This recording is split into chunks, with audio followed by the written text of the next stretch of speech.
Chapter 36. In the luxuriously decorated private room, Su Wan and Fan Shu-jun looked at each other in dismay. In the end, it was Su Wan who took the lead to break the silence between the two people. "Do you want me to help you deal with your wounds?" Her gaze fell on Fan Shu-jun's wounds. His injuries were quite serious. "It's nothing." Fan Shu-jun gasped for breath and sat on a chair at the side. I killed Chen Yufeng. Now I have the ability to recover from wounds in a short period of time."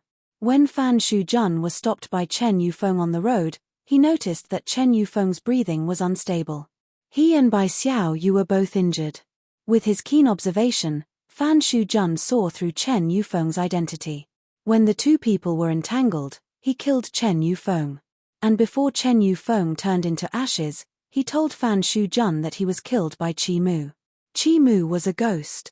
At that time, Fan Shu-jun suddenly remembered that he saw Chi Mu and Su Wan together not too long ago. He didn't have time to think too much and immediately followed the direction in his memory. As a result, he saw Chi Mu's car at the entrance of this shop. Everything happened very quickly. From Fan Shu-jun rushing in to Su Wan killing Chi Mu, Fan Shu-jun still couldn't sort out all of this until now. Seeing Fan Shu-jun's contemplative appearance, Su Wan didn't speak. She walked in front of Fan Shu-jun and lightly raised her hand to snap her fingers. The wounds on Fan Shu-jun's body healed at a speed visible to the naked eye, and even the bloodstains on his body disappeared without a trace. Fan Shu-jun came back to his senses and looked at Su Wan with a surprised and vigilant face. "How did you do it?" Su Wan didn't care and smiled. "It's just like what you saw. I killed Chi Mu and what I obtained was control over the entire nightmare world." "What?" Fan Shu-jun suddenly stood up, his voice trembling with excitement. "You said that Chi Mu, he is." "That's right. He's the nightmare. He trapped the 8 of us in this strange world." Su Wan's voice was powerful and resonant. The 9th nightmare, 9 layers of dreamland, 9 people's deathbed struggle. Everything seemed reasonable, but in fact, after Su Wan entered this world, she felt very out of place. First of all, when she entered the mission world automatically changed the plot. Of course, this kind of thing was not unheard of. Generally, there were several reasons for the plot to be changed. The biggest possibility was that there were outsiders who had entered. So, why did this outsider want to change the plot? In this world of dreams, what ability did he have to change the established plot? The only answer Su Wan could think of was that this person could control this nightmare world. If there was someone in this world who could control dreams, then who would that person be? Why did he forcefully change the original plot because of her arrival? One by one, these questions perplexed Su Wan, until Su Wan came into contact with Chi Mu in the first layer of Dreamland. She discovered that Chi Mu's nature was different. The Chi Mu she saw was completely different from the Chi Mu in the original plot. After suspecting that Chi Mu was an outsider, Su Wan recalled the phone call she received from Fan Shu-jun in her dream. At first, Su Wan thought that it was also controlled by the nightmare, but later, Su Wan had a new guess. Why did Fan Shu-jun call her? If it wasn't controlled by the nightmare, who had the ability to penetrate that layer of dreamland and let that phone call connect? Could it be that phone call was made by her future self? Then what was the information he wanted to tell her? Ninth, Meng. This was indeed the clue that Su Wan left for herself. Ninth, it indicated the 9th person. And Meng, in fact, Fan Shu-jun said dream. The actual meaning of this clue was, the 9th person was the nightmare. So, this world was called the 9th nightmare and not the 9-layer nightmare. In fact, from the beginning, there were always 8 people riding in the car. There was never a 9th person. The 8 people who had a car accident were invaded by the nightmare at that specific place and time. He controlled everyone's thoughts and memories and became the 9th person. At that time, Su Wan completely figured it out. In fact, Chen Yufeng was very good at racing. His driving skills were first-rate and he didn't need to find someone to drive. Moreover, they had 2 dormitories. One was 503 and the other was 305. This was actually the initial number hint. The hint was that there were always only 8 people. Chi Mu was the extra one. Or it should be said that the nightmare transformed into Chi Mu's appearance according to everyone's memories, tampered with everyone's memories and started a game of the 9-layer dream. This way, everything in the original plot could be explained. Why was it that Chi Mu was the first to discover the rules of the 9-layer dream? In fact, the so-called rules were all controlled by him. And why was it that in the end, Yi Xian and Meng Ting Yarrow could safely leave the dream together? That was because after killing the other 6 people, when Chi Mu attacked Yi Xian reversed time. He failed and Yi Xian relied on this opportunity to successfully pierce Chi Mu's heart. The heart's blood was the foundation of the nightmare. It was also at that time that Yi Xian obtained the nightmare's ability, but he didn't tell Meng Ting Yarrow. Instead, he used his ability to control the dream and brought Meng Ting Yarrow along. It seemed like it was a narrow escape, but in fact, it was very easy to leave that world. This was what should have happened in this mission world. After understanding everything, Su Wen used her willpower to wake herself up from the deep dream. After waking up, she was already in the hospital and started a new round of the dream game. This time, she disguised herself and pretended to be deceived by the nightmare. She let Chi Mu get closer to her little by little. Actually, from the moment Chi Mu killed Chen Yufeng, Su Wen knew that Bai Xiao Yu wasn't number 1. Chen Yufeng was. So, Chen Yufeng was the first to die. And even though he disappeared after his death, he didn't leave this world. Instead, he turned into a ghost with his wounds. Yes, there were originally 3 ghosts in this world. The 3 of them had one thing in common, which was that they all had injuries on their bodies. Chi Mu's arm was injured. He said that he was in a car accident. Bai Xiao Yu also had injuries on her body. When Meng Ting Yarrow saw her, she looked like she was being chased by Fan Shujun. In fact, Fan Shujun was number 2. After Chen Yufeng died, Bai Xiao Yu began to chase after Fan Shujun. But she misjudged Fan Shujun's martial strength. In the end, it became Fan Shujun who chased her. If Meng Ting Yarrow didn't appear, Fan Shujun might have already eliminated Bai Xiao Yu. As for the third ghost, it was Qin Lu. Su Wan closed her eyes and searched in the world of dreams. She immediately saw Qin Lu and Fang Tian, who had been wandering on the road. Qin Lu hid himself very well. At least, Fang Tian didn't notice that Qin Lu had injuries on his body. Qin Lu and Fang Tian aren't far from here. Su Wan opened her eyes and deeply looked at Fan Shujun. You're number 2. Fang Tian is number 3. If you die, do you think Qin Lu will kill Fang Tian? You want to kill me?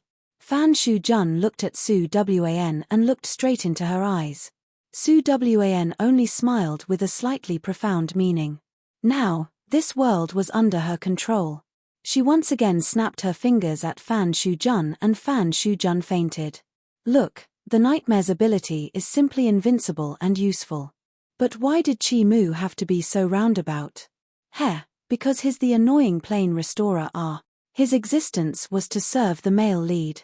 At the same time, he also needed to eliminate her, the plane destroyer, but he couldn't directly kill her. Therefore, Chi Mu, no, he should be called Chi Yu. Chi Yu chose the most commonly used emotional attack.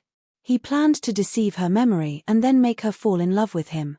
This way, he could logically help the male lead level up and help the male and female lead promote their feelings. He could also deal with her, the plane destroyer, at the same time. This was really the best of both worlds. If she was still her original self, perhaps she would really be deceived by him. Unfortunately, since she met Xu Sichuan's heart ached for no reason again after being ruthlessly deceived by that man. She no longer allowed herself to be deceived by anyone and be abandoned by anyone. Use the truest feelings to deceive you and use the cruelest way to abandon you. Su Wan learned this kind of conduct from Xu Ce. These years, she had slowly approached Xu Ce. She had gradually become as ruthless as him, as cold, and as unscrupulous.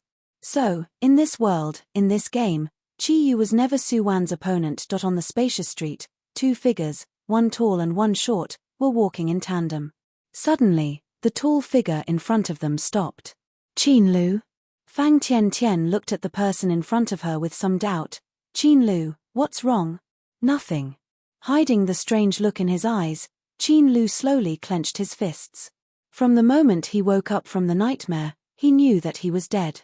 The wound on his back was the evidence that he had died from serious injuries. At that moment, his mind was blank. It wasn't until Fang Tian's phone call came in and he heard her sweet and weak voice that Qin Lu gradually recovered his consciousness. In his mind, there was a list of people to kill. Everyone was assigned a number and they must kill people in order: number 1 Chen Yufeng, number 2 Fan Shujun, number 3 Fang Tian, number 4 Su Wn, number 5 Yizi Xian, number 6 Meng Ting Yao.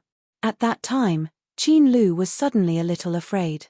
Not afraid that he wouldn't have the chance to resurrect, but afraid that Fang Tian would have an accident. So, he told Fang Tian his home address on the phone. He wanted to protect her. This feeling had never been so strong before. Just now, some information flashed in Qin Lu's mind: number 2 Fan Shujun disappeared. Chapter 37. Why aren't you going? Fang Tian saw that Qin Lu was still in a daze. She stepped forward with some worry and stood beside Qin Lu. She hesitated, but still raised her hand and gently pulled his sleeve.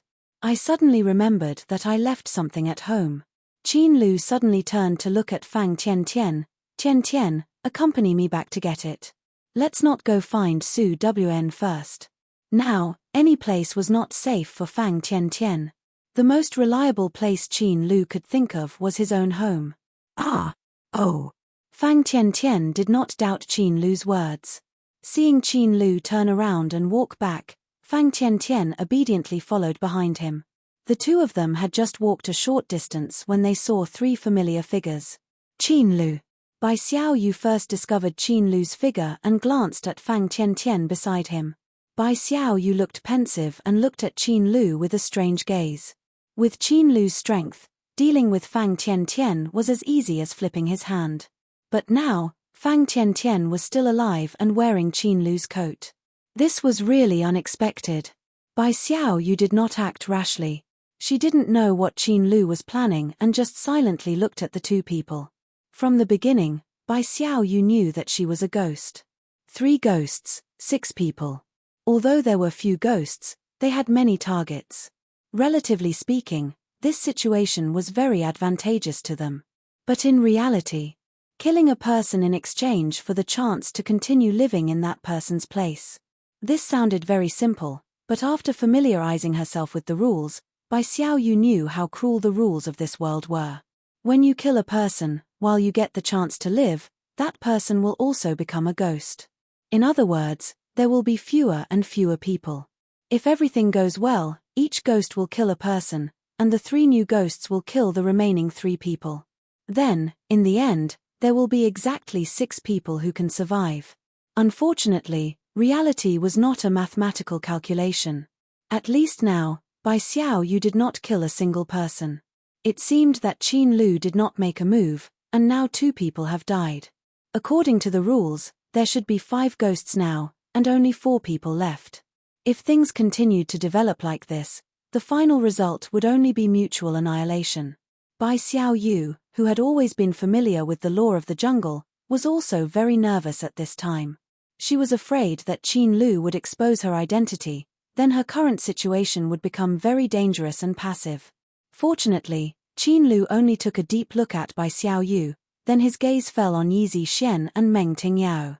Right now, there were 5 people here. Except for Bai Xiao Yu, the others wouldn't hurt Fang Tian. Qin Lu hesitated for a moment and finally decided to get together with them. This seemed to be a good choice, Qin Lu. Su Wan, who saw everything, was also surprised. She didn't expect that Qin Lu really didn't make a move against Fang Tian. Moreover, it seemed that he had already made up his mind to protect Fang Tian. How enviable. Fan Shujun, who had fainted at the side, slowly woke up. He found that he was still alive, and Su Wan was sitting at the side with a smile. Leave this world or dominate this world. Which of the 2 choices do you want? Su Wan looked at Fan Shujun, Her voice was low and deep, with a bit of charm. You want both? At this time, Fan Shu-jun had already sat up straight and looked back at Su Wan with a sharp gaze. Humans are really greedy. Su Wan smiled. In the original plot, Yi Zishuan wanted to have both, and as the male lead, he managed to achieve this in the end. Greed is one of the original sins of humans. Fan Shu-jun also smiled, but this time, his smile was particularly bashful. Actually, I was just joking. I just want to leave here. I'm not interested in anything here. I just want to be an ordinary person for the rest of my life. Ordinary person. Su Wan stared at Fan Shu-jun. In fact, from the beginning, she had sensed that Fan Shu-jun was not simple. He was more outstanding than many people, and this kind of person with sharp thinking, outstanding IQ, and high martial strength, was only willing to be a gaming otaku. Perhaps, this was what he pursued, the ordinary life of an ordinary person. People who were born with everything, they only wanted to live a quiet and ordinary life. As for those who were born in poverty, they desperately wanted to live a superior life. But in reality, who was better than who? Even if people were divided into 3, 6, and 9 classes at birth, everyone was still given equal opportunities to pursue happiness and dreams. Happiness in life, value in life, was never measured by money and status. Fan Shu-jun saw it clearly from the beginning, and Yi Zishuan's heart was blinded by the sudden ability. Fan Shu-jun, I'll give you 2 tasks. As long as you complete them, I'll let you leave this world. Deal. Ah.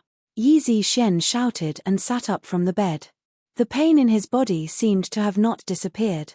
Opening his eyes, he looked at the strange yet familiar dormitory. Yi Zishuan did not return to his senses for a long time. Zishuan. At this time, Chen Yufeng, who was sleeping on the upper bunk, suddenly bent down and looked at the sweating Yi Zishuan. Did you have a nightmare? You're screaming so horribly. Chen Yufeng. Looking at Chen Yufeng's tender and real face, Yi Zishuan's heart was even more confused. Wasn't he killed by the Demon Master and a group of Demon Kings in the 13 layers of hell? Why did he return to the dormitory when he was in university? And he actually saw Chen Yufeng, who was personally killed by him that year. For a moment, Yi Zishuan's head was in a mess. At this time, the dormitory's door was pushed open. Wearing a large set of pajamas and glasses, Fan Shu-jun walked in like a ghost. Seeing Yi Zishuan and Chen Yufeng, Fan Shu-jun seemed to be a bit surprised. Zishuan, why are you so late? Didn't you say you were going to Tianqing Street to pick a birthday present for Su Wan today? Tianqing Street, birthday present, Su Wan. Yi Zishuan's mind exploded, and his gaze gradually became deep and dangerous. Could it be that he was reborn? Moreover, he was reborn to the day he broke up with Su Wan. Yi Zishuan remembered this day and everything that happened on this day very clearly. This was not because he missed his past girlfriend, but because on this day, he bought a jade pendant that changed his life on Tianqing Street. At this point, Yi Zishuan did not have time to think about other things. He hurriedly put on his clothes and dashed out of the dormitory. Fuck, so anxious, in a hurry to reincarnate Chen Yufeng looked at Yi Zishuan's figure and couldn't help but mutter. Hearing his words, Fan Shu-jun only smiled mysteriously. Who knows? Maybe he really is in a hurry to reincarnate. The whole way, he was nervous and excited to Tianqing Street. From afar, Yi Zishuan saw the small jewelry store where he bought the jade pendant. He rushed into the store like he was flying, but the result was that he was stunned at the door. Meng Ting Yarrow, who was wearing a white dress, was like a fairy in a dream. She quietly stood in the store, and in her hand, she was holding the jade pendant that originally belonged to Yi Zishuan. Ting Yarrow. Yi Zishuan was absent-minded for a moment. In his previous life, he and Meng Ting Yarrow were a couple. At that time, they were trapped in the 9-layer nightmare world. Yi Zishuan used his ability to kill the real nightmare and obtained his ability. Then he hid his real ability and took Meng Ting Yarrow to escape from the dream with a narrow escape. Yi Zishuan had to admit that at that time, he was selfish. He liked Meng Ting Yarrow and wanted to obtain her heart. So he became the only hero in her heart and logically became the most important man in her life. After coming out of the dream world, Yi Zishen thought that he and Meng Tingyaro were saved, but the two people found that they could no longer return to their original world. It turned out that the place where they had the car accident was the junction between the human world and hell. The souls of the 8 people were pulled into the hell world, and the nightmare they experienced at the beginning was only the first layer of hell's test. The hell world had a total of 18 layers. Only by passing through the 18 layers test could they return to the human world. Yi Zishen already didn't remember how many years he stayed in that world and how many people he killed. He only remembered that his ability was getting stronger and stronger. The brothers and women by his side were getting more and more. But even so, the person he loved the most was still Meng Tingyao. Recalling the last moments of his previous life, he was ambushed and Meng Tingyao also fell into the same dangerous situation as him. Didn't know if she was in danger in the end. Tingyao. Yi Zishen deeply sighed in his heart. Everything in his previous life was already in the past. They still had this life to live together. When Yi Zishen sorted out his mood and looked at Meng Tingyao again, he found that she had already paid for that mysterious jade pendant. Seeing that she was about to leave his side, Yi Zishen became anxious and suddenly pulled Meng Tingyao's arm. Meng Tingyao was suddenly pulled by someone and her face immediately became cold. Seeing that the person pulling her was Yi Zishen, her face slightly relaxed, but there was still some displeasure between her eyebrows. It's you are. Is there a problem? This jade pendant. Yi Zishen's gaze fell on the jade pendant on Meng Tingyao's chest. Although he tried his best to conceal it, Meng Tingyao still felt the hidden light in his eyes. You like this jade pendant? Meng Tingyao broke free from Yi Zishen's hand and coldly asked. I actually. Su Wn likes this jade pendant. I want to buy it for her as a birthday present. This jade pendant was originally a woman's style. Yi Zishen conveniently found an excuse, which seemed to be reasonable. Oh, this is simple. Actually, I bought several pieces of this style. I originally intended to give it to my sisters in the dormitory. You don't need to specially buy it for her. You can choose another one. Saying this, Meng Tingyao was about to leave, but how could Yi Zishen be willing to let her go? Tingyao. He once again stopped her, but this time, Meng Tingyao's face was even colder. I don't seem to be very familiar with you, classmate Yi. Yi Zishen's face also slightly changed. He just remembered that right now, he was only an ordinary classmate to Meng Tingyao. Meng Tingyao, I already promised Su Wn to buy it for her. Moreover, she only likes the one you're wearing. Can you part with it and sell it to me? No matter how much money you want, it's fine. You have money. Meng Tingyao somewhat strangely looked at Yi Zishen. A gentleman doesn't steal another's love. I don't know whether Su Wn likes it or not, but I like it very much. I'll have to trouble you to pass. I'm in a hurry. Saying this, Meng Tingyao passed by Yi Zishen and left in large strides. Looking at her departing figure, Yi Zishen's eyes flashed, but in the end, he still didn't chase after her. The days passed very peacefully. On the day of Su Wan's birthday, Yi Zishen broke up with her. After that, Yi Zishen kept looking for all kinds of opportunities to get close to Meng Tingyao. Unfortunately, Meng Tingyao's personality was too cold and not particularly easy to get along with. Until half a year later, Chen Yufeng proposed that everyone go to the forest park together for a spring outing. For this reason, he specially prepared a super luxurious 7-seater Audi car, which just happened to be able to seat 8 people. Yi Zishen, who had been paying close attention to Meng Tingyao, knew that Meng Tingyao was still wearing that jade pendant. She didn't activate that jade pendant and also didn't discover the jade pendant's secret. Then, this spring outing became the trip that Yi Zishen was most concerned about. He was familiar with that dream world in his memory. He could once again obtain Meng Tingyao's trust in that world, then get the jade pendant, activate his ability, and defeat the nightmare. This way, he could be like his past life and bring Meng Tingyao to the underworld to create a new world. This time, he must make those people who betrayed him in his past life pay 10 times, 100 times the price in blood.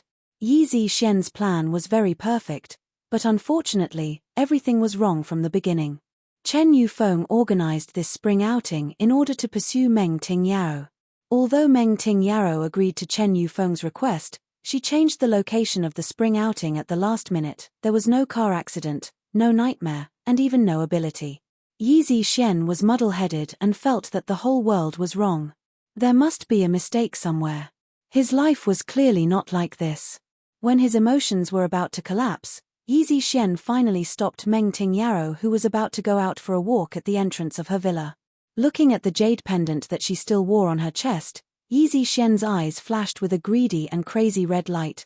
"Give me the jade pendant. Jade pendant, jade pendant." He wanted the jade pendant. He wanted the ability. He didn't want to be an ordinary person. He was born to be a person above others. Yi Zixian's dark eyes gradually became ferocious. Looking at this familiar yet unfamiliar face, Meng Tingyao finally sighed and put her finger on the jade pendant that had become very smooth. "Yi Zixian, I know that you like me. You pestering me like this is actually because you want to be together with me, right? In fact, you aren't that hard to accept. In fact, I can consider being together with you." Saying this, Meng Tingyao lifted her face and fixed her eyes on Yi Zixian. "Yi Zixian, you and I can be together. The two of us can live a very happy life. What do you say? Happy?" Yi Zixian's gaze was still fixed on Meng Tingyao's chest. He was used to being a person above others. He already regarded mortals as ants. He felt that he was already a godlike existence. How could such a person be willing to be immortal? "Tingyao, I love you. I am also willing to be together with you for a lifetime. Be good. Give me the jade pendant. I can take you to the peak of glory. No one in this world can surpass me." Yi Zixian seemed to see his past life where he sat on countless money and beauties. That was the life he should have. Ha, ha ha. Hearing Yi Zixian's words, Meng Tingyao finally couldn't help but laugh. While laughing, she cried. It turned out that what Fan Shujun said was true. She prayed for a pair for a lifetime.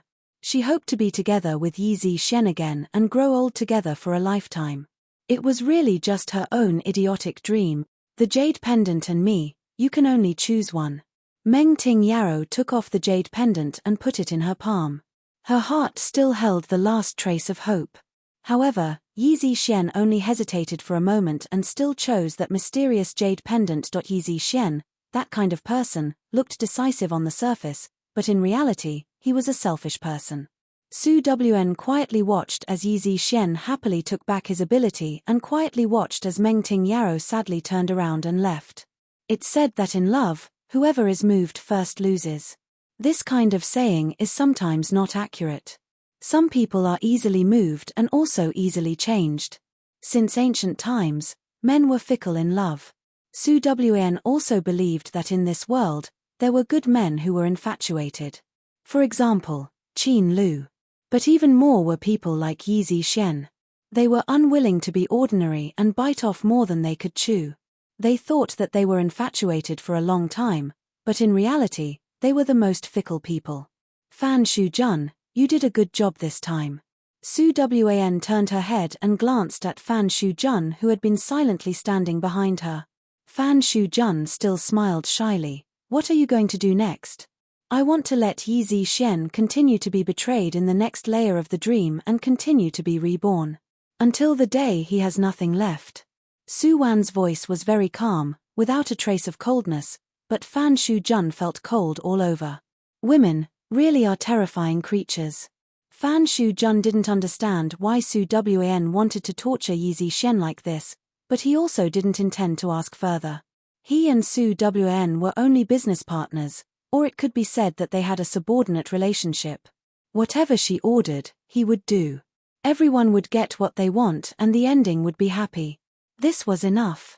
When Su Wan opened her eyes in the execution room again, her gaze was particularly sharp. In the world of the dream, she had Yi Zixian betrayed and left by everyone. In the end, Meng Tingyao no longer had any expectations for him. Everyone left him, leaving him alone, bitterly struggling in yesterday's dream. This was Yi Zixian's ending. After leaving the execution room, Su Wan checked her points. Then, She frowned and immediately opened the mission panel in her communicator.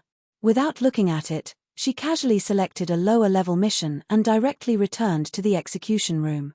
This time, she unexpectedly met the people from that side, making Su Wan's mood very bad.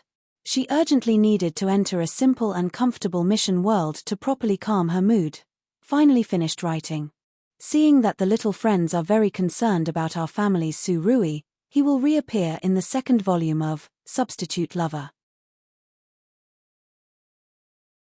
Chapter 38.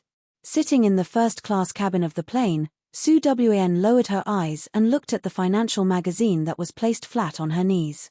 The cover of the magazine was the hottest upstart in the business world in the country, and also Haoyue Group's new CEO, Xiao Jingmo. Xiao Jingmo was Xiong City's Xiao family's eldest grandson. At a young age, he already relied on his accurate vision and swift and decisive methods to manage the huge Haoyue Group in an orderly manner, making it prosper with each passing day.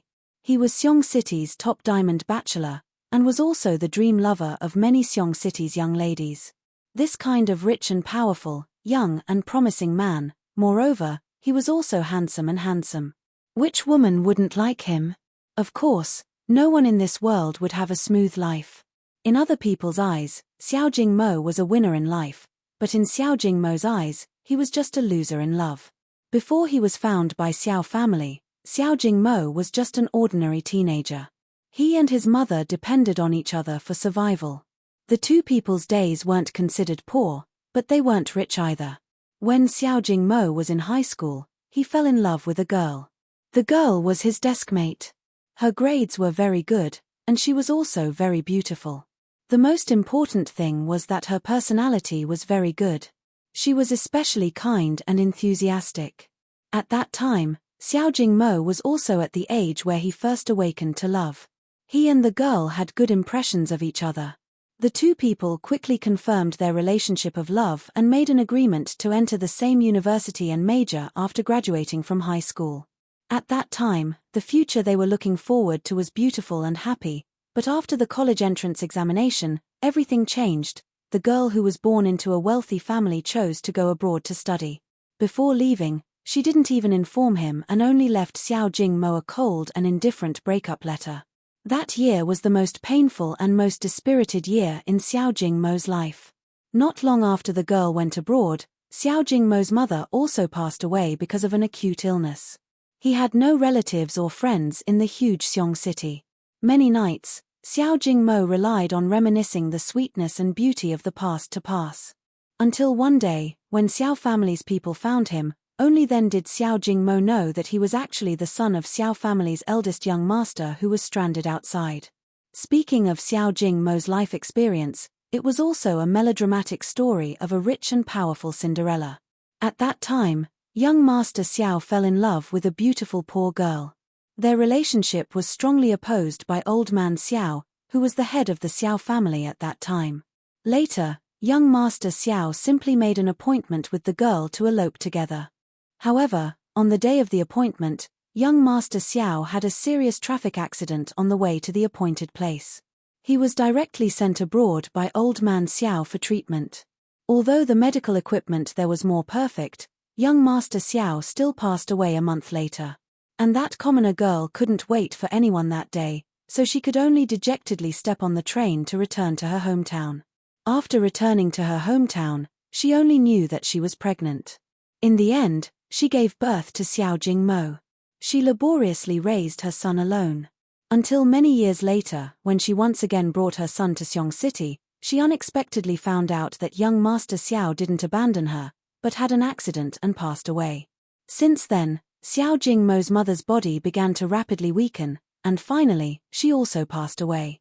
Xiao Jingmo only discovered his mother's will after her death, and at this time, Xiao family's people also came to find him. According to his mother's last wish, Xiao Jingmo returned to Xiao family. Facing this grandson who, no matter if it was his face or personality, was very similar to his own son, Old Man Xiao loved the house and its crow, and wished that he could deliver the entire Xiao family to Xiao Jingmo. At that time, although Xiao Jingmo had a grudge in his heart, he didn't vent his anger on his grandfather. On the contrary, He was very envious of his mother and father's feelings. Thinking of his first love who left him without saying goodbye, Xiao Jingmo's heart had always been aching dully. Some wounds seemed to have disappeared and calmed down, but in fact, it had already hurt to the bone marrow. In Xiong City, there were countless women scrambling to curry favor in front of Xiao Jingmo, but his heart had never been moved. Until one day, he saw a young girl working in a bar. Her body had the shadow of her. That girl named Luo Chu was still a university student. Because her family was poor, she had to work several jobs every day. Although her life was very hard, she had always been very optimistic. At that time, Luo Chu never thought that one day she would meet a noble young master like Xiao Jingmo. When she came back to her senses, Xiao Jingmo had already walked into her heart step by step. Luo Chu fell in love with Xiao Jingmo. Her love was very pure, but at that time, she didn't know that the reason why Xiao Jingmo took special care of her was because her face looked very similar to Xiao Jingmo's first love, Su Wan. That's right, Su Wan was the girl that Xiao Jingmo deeply loved in the past. Her fingers lightly stroked the cover of the magazine a few times. The corner of Su Wan's lips slowly rose into a mocking smile. What was a real cannon fodder? The original Su Wan, in Xiao Jingmo and Luo Chu's feelings, was 100% cannon fodder. 8 years ago, when Su Wan took the college entrance examination, she and her lover agreed to enter the same university. But before her college entrance examination, her father had a heart attack and was hospitalized. In the hospital, her mother told her that her father was cheated by someone. Not only was the company facing bankruptcy, but he also owed a huge debt outside. It was because her father couldn't stand this stimulation that he got sick. And now, her father, who was still in the intensive care unit, was facing the choice of life and death, but the family couldn't even take out the most basic surgery fees. At that time, Su Wan was foolish and completely didn't know what to do. At this time, her mother told her that someone was willing to pay to send her father abroad for surgery. And that person was also willing to help their family repay the debt. But that person had a condition, which was for Su Wan and Xiao Jingmo to break up, and then the whole family go abroad together. For at least 5 years, they were not allowed to step half a step into Huaxia. At that time, Su Wan was only a young girl who was inexperienced in the world. She couldn't understand the twists and turns inside. She only knew that she must save her father. So, she left behind a breakup letter and quietly went abroad with her parents. This time, she went away for 8 years. 8 years later, Su Wan, who had already become the general manager of a certain brand in Huaxia, once again returned to Xiong City. In Xiong City, she once again met Xiao Jingmo, who had already become the chairman of Haoyue Group. In fact, in these 8 years, Su Wan had never forgotten Xiao Jingmo. She felt that she had let him down. On one hand, she wanted him to forget her and start a new life. On the other hand, she also hoped that he would still remember her and still love her. This kind of contradictory mood made Su Wan not know what kind of attitude she should use to face Xiao Jingmo. The reunion after 8 years caused great waves in the hearts of the two of them. Right now, Xiao Jingmo had already been in love with Luo Chu for more than a year. He had always regarded Luo Chu as Su Wan's substitute. When the real Su Wan returned to the country, Xiao Jingmo was somewhat uncertain. Was it Su Wan, this person, or that unfruitful first love that he couldn't forget? And at the same time, Su Wan also knew of Luo Chu's existence, and she also met someone she didn't expect, Fang Zi asked. She was Xiong City's Fang family's second young miss and claimed to be Xiao Jingmo's fiancée. Fang Zi asked and told Su Wan that the bankruptcy of Su family's company was actually single-handedly planned by Xiao Laoyezi. He would never allow his grandson to marry a woman like Su Wan or Luo Chu to become Xiao family's granddaughter-in-law. Su Wan, who knew the truth, drank in the bar for an entire night and finally couldn't help but call Xiao Jingmo. She told him everything that happened these past few years. The hidden story of that year made Xiao Jingmo endlessly shocked. He felt that he owed Su Wan too much, so Xiao Jingmo decided to break up with Luo Chu and be together with Su Wan. After the two people got together again, they encountered Xiao Laoyezi's opposition. As a result, Xiao Jingmo moved out of Xiao family and lived with Su Wan in an apartment not far from the company. The two people seemed to have returned to the period of being passionately in love. Every day was very happy, but Su Wan keenly felt that there were many times when Xiao Jingmo would stare at her absent-mindedly, as if he was looking at another person through her. At that time, Su Wan forced herself not to think too much. Until one day, Su Wan sprained her ankle. Xiao Jingmo originally supported her to change the medicine, but as a result, he met Luo Chu, who had just gotten into a car accident. At that time, Xiao Jingmo seemed to have gone crazy and threw Su Wan away. His entire heart and eyes only had Luo Chu in his eyes. At that moment, Su Wan knew that her first love had already ended 8 years ago. They could no longer go back. In the end, who was whose substitute? Su Wan dejectedly withdrew from Xiao Jingmo's emotional world. She planned to resign from her position in the country and return abroad to take care of her parents. On the day of her departure, Xiao Jingmo drove his car to send her off. Halfway through, Xiao Jingmo's car brakes suddenly malfunctioned. At the juncture of life and death, Su Wan used her thin and weak body to protect Xiao Jingmo and also ended her short life as a cannon fodder. After Su Wan's death, Xiao Jingmo found out that the person who tampered with his car was actually Fang family's eldest young master, Fang Zimu. And the reason why Fang Zimu wanted to kill Xiao Jingmo was because he had always been infatuated with Luo Chu. Alright, the ending of the story was that Fang family was played to bankruptcy by Xiao Jingmo. Fang clan's brother and sister had nothing, while Xiao Jingmo and Luo Chu finally got married. Moreover, the two people immediately went to Su Wan's grave to show their affection after getting married. Xiao Wan Jejie, we are very happy. You rest in peace. Su Wan, rest in peace your brother-in-law. If you really love a person so much that you can die for him, then can you bear that after you die, he immediately married someone else to show their affection? Su Wan didn't know what other people thought, but in short, if it was her, she absolutely couldn't bear it. The person she loved must always love her. Even if she died, he must only love her for a lifetime. Chapter 39. In Xiong City in July, it was raining continuously. When Luo Chu came out of the mall with the cake, it had been raining for a long time. Many deep and shallow puddles had gathered on the ground. Oh no! She rubbed her face in annoyance and nervously looked at the cake box in her hand. Today was Xiao Jingmo's birthday. She personally made this cake in the DIY shop on the 4th floor of the mall. Seeing that it was almost time for Xiao Jingmo to get off work, Luo Chu stood at the entrance of the mall hesitantly. She blamed herself for being too muddle-headed.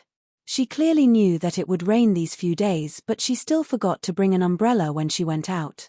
She was thinking of going back to the mall to buy an umbrella, but as soon as she turned around, Luo Chu froze in place. A young and beautiful woman walked towards her. She was wearing a red dress and a short white coat.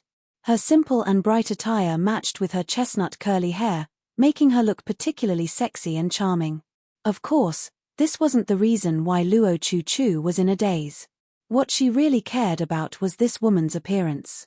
She had a pair of beautiful peach blossom eyes. Her gaze was languid. Luo Chu was very familiar with this pair of eyes because she herself also had such a pair of eyes. But compared to the woman in front of her, Luo Chu felt that she was not good enough.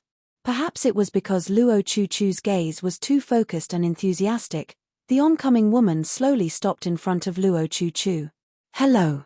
She softly opened her mouth and her voice was surprisingly pleasant to hear. Hello. Luo Chu was somewhat at a loss. Her face flashed with embarrassment. Actually I am. For a moment, she was suddenly at a loss for words and didn't know what to explain. I'm also very surprised. The woman seemed to see through Luo Chu's embarrassment. She faintly smiled at Luo Chu and took the initiative to speak again. Just now, when I first saw you, I almost thought that I traveled through time and saw my past self. They were very similar. Apart from that pair of eyes, the other facial features were also very similar. Since we met, it's a kind of fate. My name is Su Wan. Su Wan smiled and extended her hand towards Luo Chu. Hearing Su Wan's name, Luo Chuchu's body stiffened for a moment. After a while, she apologetically shook hands with Su Wan. "Hello, my name is Luo Chuchu." Su Wan knew that today was Xiao Jingmo's birthday, so she specially waited here for Luo Chuchu to appear. But Luo Chuchu thought this was just an accidental encounter. Su Wan. This name was actually not unfamiliar to her. Not long ago, a young Miss Fang once looked for Luo Chuchu and told her that Xiao Jingmo didn't really love her. Xiao Jingmo only treated her as a substitute for another person. And that person was called Su Wan, Xiao Jingmo's first love. At that time, Luo Chuchu was suspicious and uneasy, but after getting along with Xiao Jingmo for more than a year, she was more willing to believe that there were true feelings between them. They must love each other. A person's eyes can't lie. Before today, Luo Chuchu always firmly believed in this point. But now, the smile on Luo Chuchu's mouth was somewhat forced. Xiao Jingmo liked her eyes very much. Every time he looked at her, he was especially focused and affectionate. However, were they really looking at her? Luo Chuchu suddenly felt somewhat uncertain. Just when Luo Chuchu was secretly suspicious, Su Wan seemed to have suddenly seen the cake in her hand and said with a pleasantly surprised face, "Is it your birthday today?" "I have a friend's birthday today. What a coincidence." "Yes, is it?" Luo Chuchu's hand that was holding the cake box unconsciously tightened. She clearly told herself in her heart to quickly leave and not think too much, but her body couldn't move at all. "Is it your boyfriend?" When the words came out, Luo Chuchu was first startled, but in the next second, she still asked again, "It's the person who's having his birthday today." She couldn't deceive herself.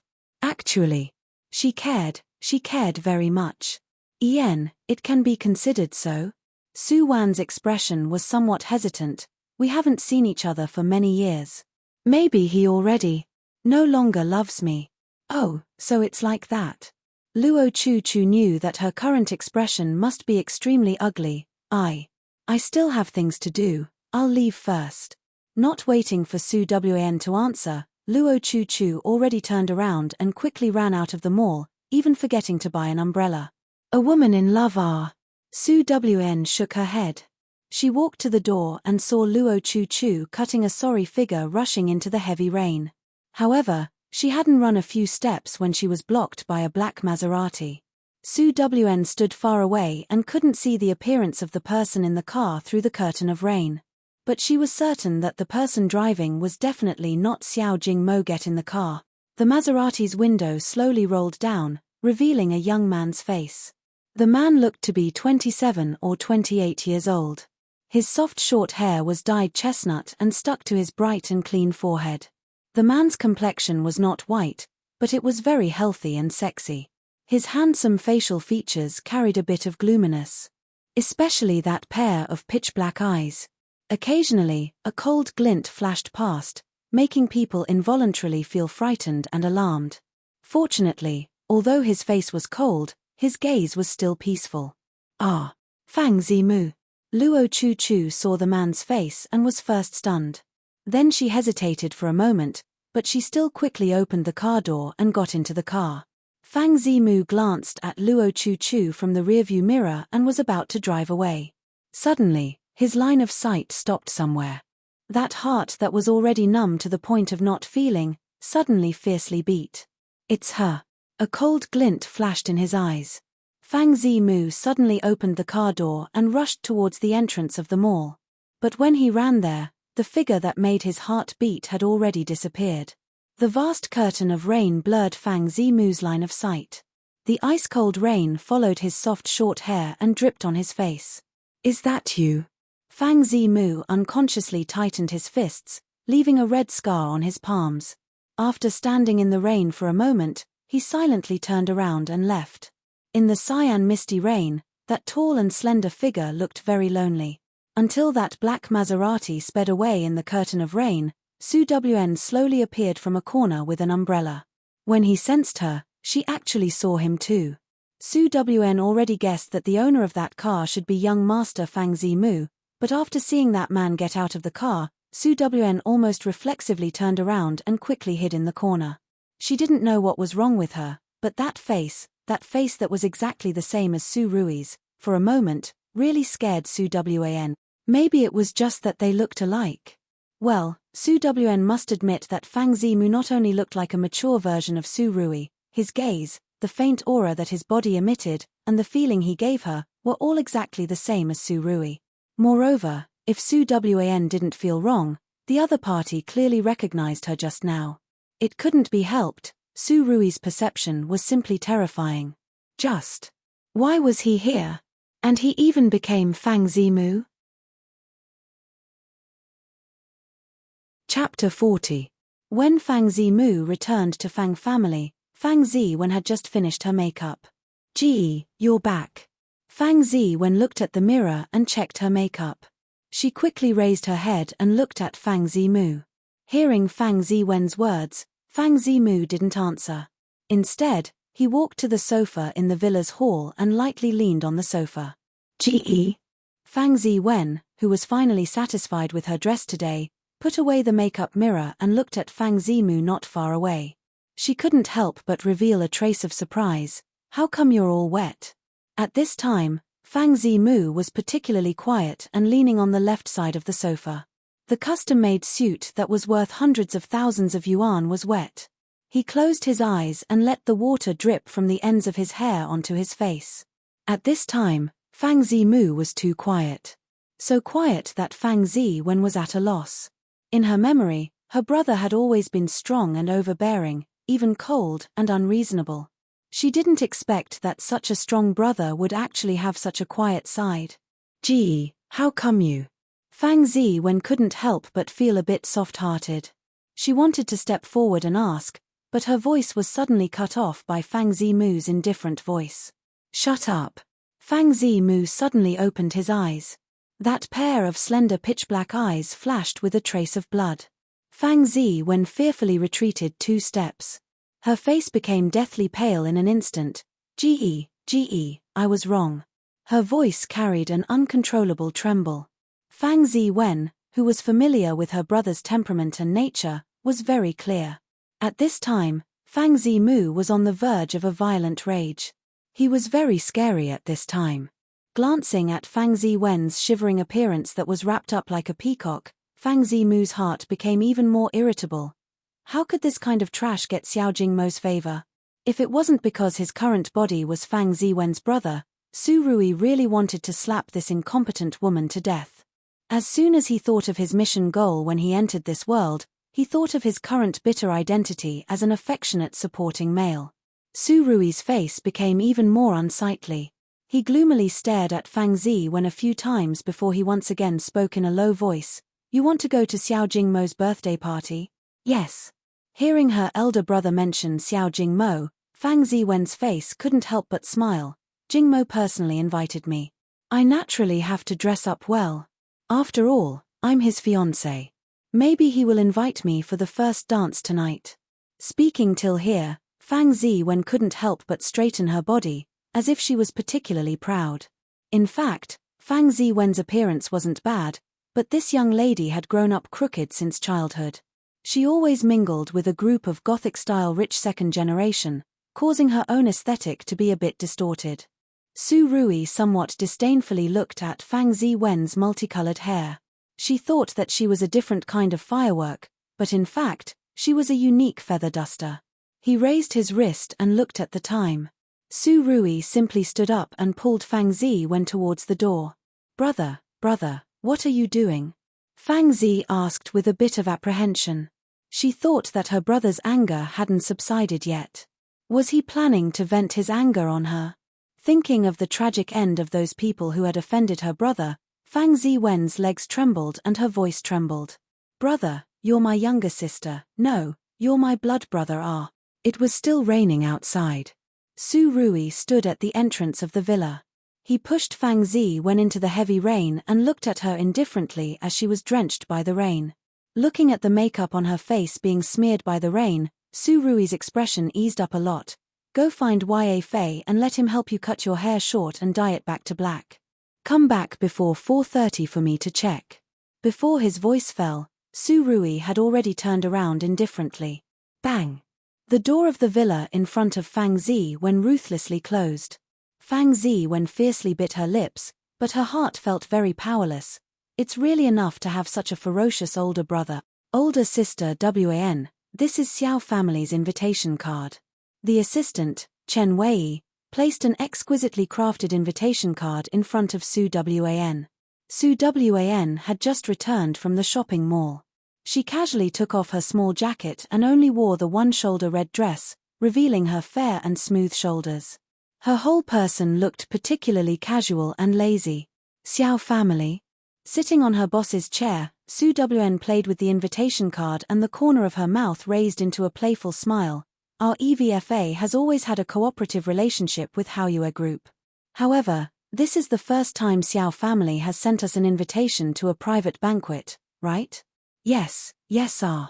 Chen Wei, who was at the side, also had a face of deep thought. Maybe it's because this year is Chief Xiao's 25th birthday, so there are more people invited. Chen Wei really didn't know what Xiao family was thinking, but he felt that this was a great thing to pull the relationship between both parties closer. Moreover, with his boss's methods, settling Xiao family was simply a matter of minutes. Since they have invited us with sincerity, we can only reluctantly accept. As she spoke, Su Wan stood up and her slender fingers pressed the invitation card under her palm.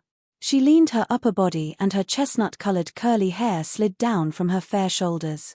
A pair of good-looking peach blossom eyes stared at Chen Wei on the other side of the desk with a smile. Go prepare a presentable suit. Tonight, be my male companion. Chen Wei secretly swallowed a mouthful of saliva. Boss, are you openly seducing me? I'm a person with a family, what should I do? I really need 120% of self-control by older sister Wan's side. This painful and happy bitter assistant's life. Seeing Chen Wei flee in defeat, the smile on Su Wan's face gradually disappeared. It was said that the business world was like a battlefield. Xiong City's business world was even more treacherous. There were many wealthy families with financial power in Xiong City. The ones with the deepest foundation were Xiao family and Fang family. And in these few years, Xiao Jingmo's strong rise made Fang family's position feel threatened. The two families should have been opponents with blades and swords, but Xiao Laoyezi had the intention to be on good terms with Fang family. Moreover, he fancied Fang Ziwen to be his granddaughter-in-law. Powerful marriage alliance. No, it was asking a tiger for its skin.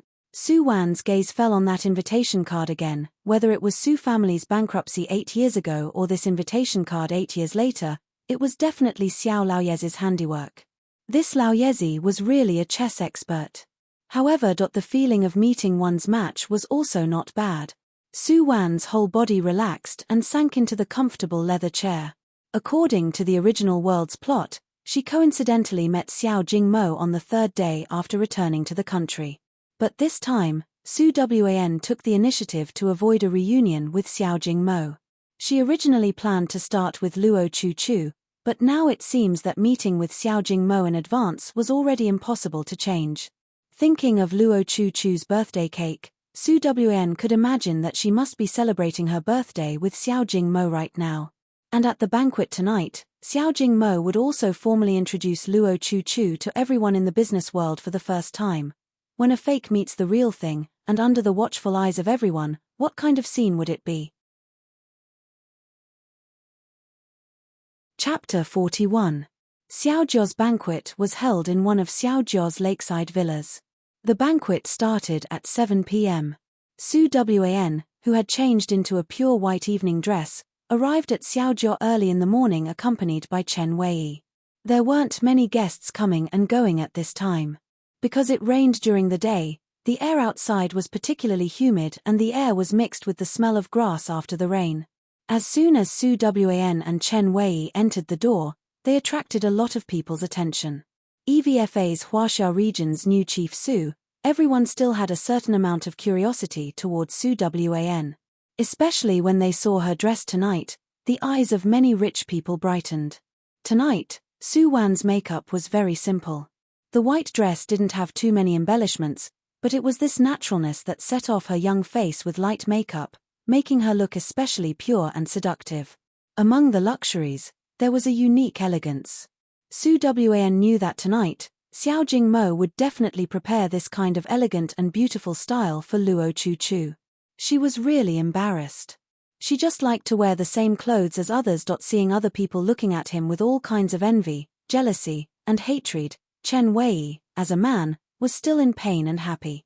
The female companion beside him was too eye-catching. He felt that his vanity had received the greatest satisfaction. Unfortunately, this female companion didn't belong to him. Chen Wei was still absent-minded, but Su Wn had already brought him in front of everyone. Chief Wang, Chief Liu. Su Wn smiled charmingly and very familiarly exchanged greetings with the guests in the banquet hall. No one would refuse a beauty's greeting. So in just a while, Su Wan had already become one with most of the people. Time passed minute by minute and the guests in the hall were getting more and more. Seeing that the banquet was about to start, a clamor suddenly came from the entrance of the villa. Chen Wei, who was next to Su Wan, curiously looked towards the entrance for the first time. As a result, he saw a pair of man and woman surrounded by the surrounding guests. Chen Wei, who had always liked to look at beautiful women, saw that tall and slender figure at first glance this time. The expensive custom-made suit set off the man's perfectly proportioned figure. Those perfectly straight legs, perfect waist, and broad shoulders simply made Chen Wei, a man who had started to put on weight before he reached middle age, extremely jealous and hateful. Of course, this was not considered a blow to Chen Wei. What struck Chen Wei the most was that this man with a perfect figure actually had a handsome face comparable to that of a celebrity. It was not the kind of handsomeness of a milky white boy, but a genuine handsomeness. His facial features were well-defined, and he exuded an air of nobility. Chen Wei only reacted when he heard the surrounding guests discussing that person's name. That's the legendary young Master Fang. Fuck. Why didn't he think that young Master Fang was so cool before?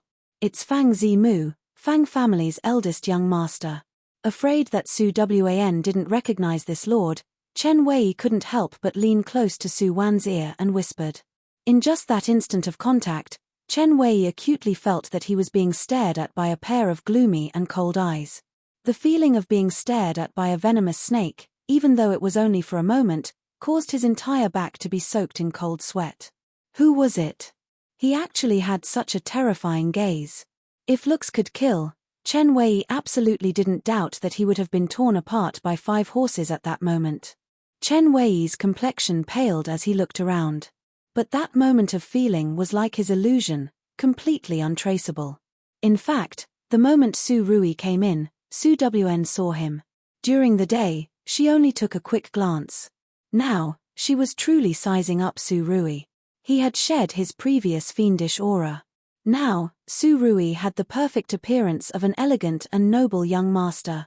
The air of nobility on his body was accumulated over the years, completely different from those merchants around him. It could be said that Su Rui gave Fang Zimu, this character, a brand new soul and temperament. Su Wan sighed in her heart. She recognized Su Rui, and Su Rui also recognized her. If she didn't guess wrong, Su Rui was probably a mission enforcer like her right now. She just didn't know what his mission in this world would be.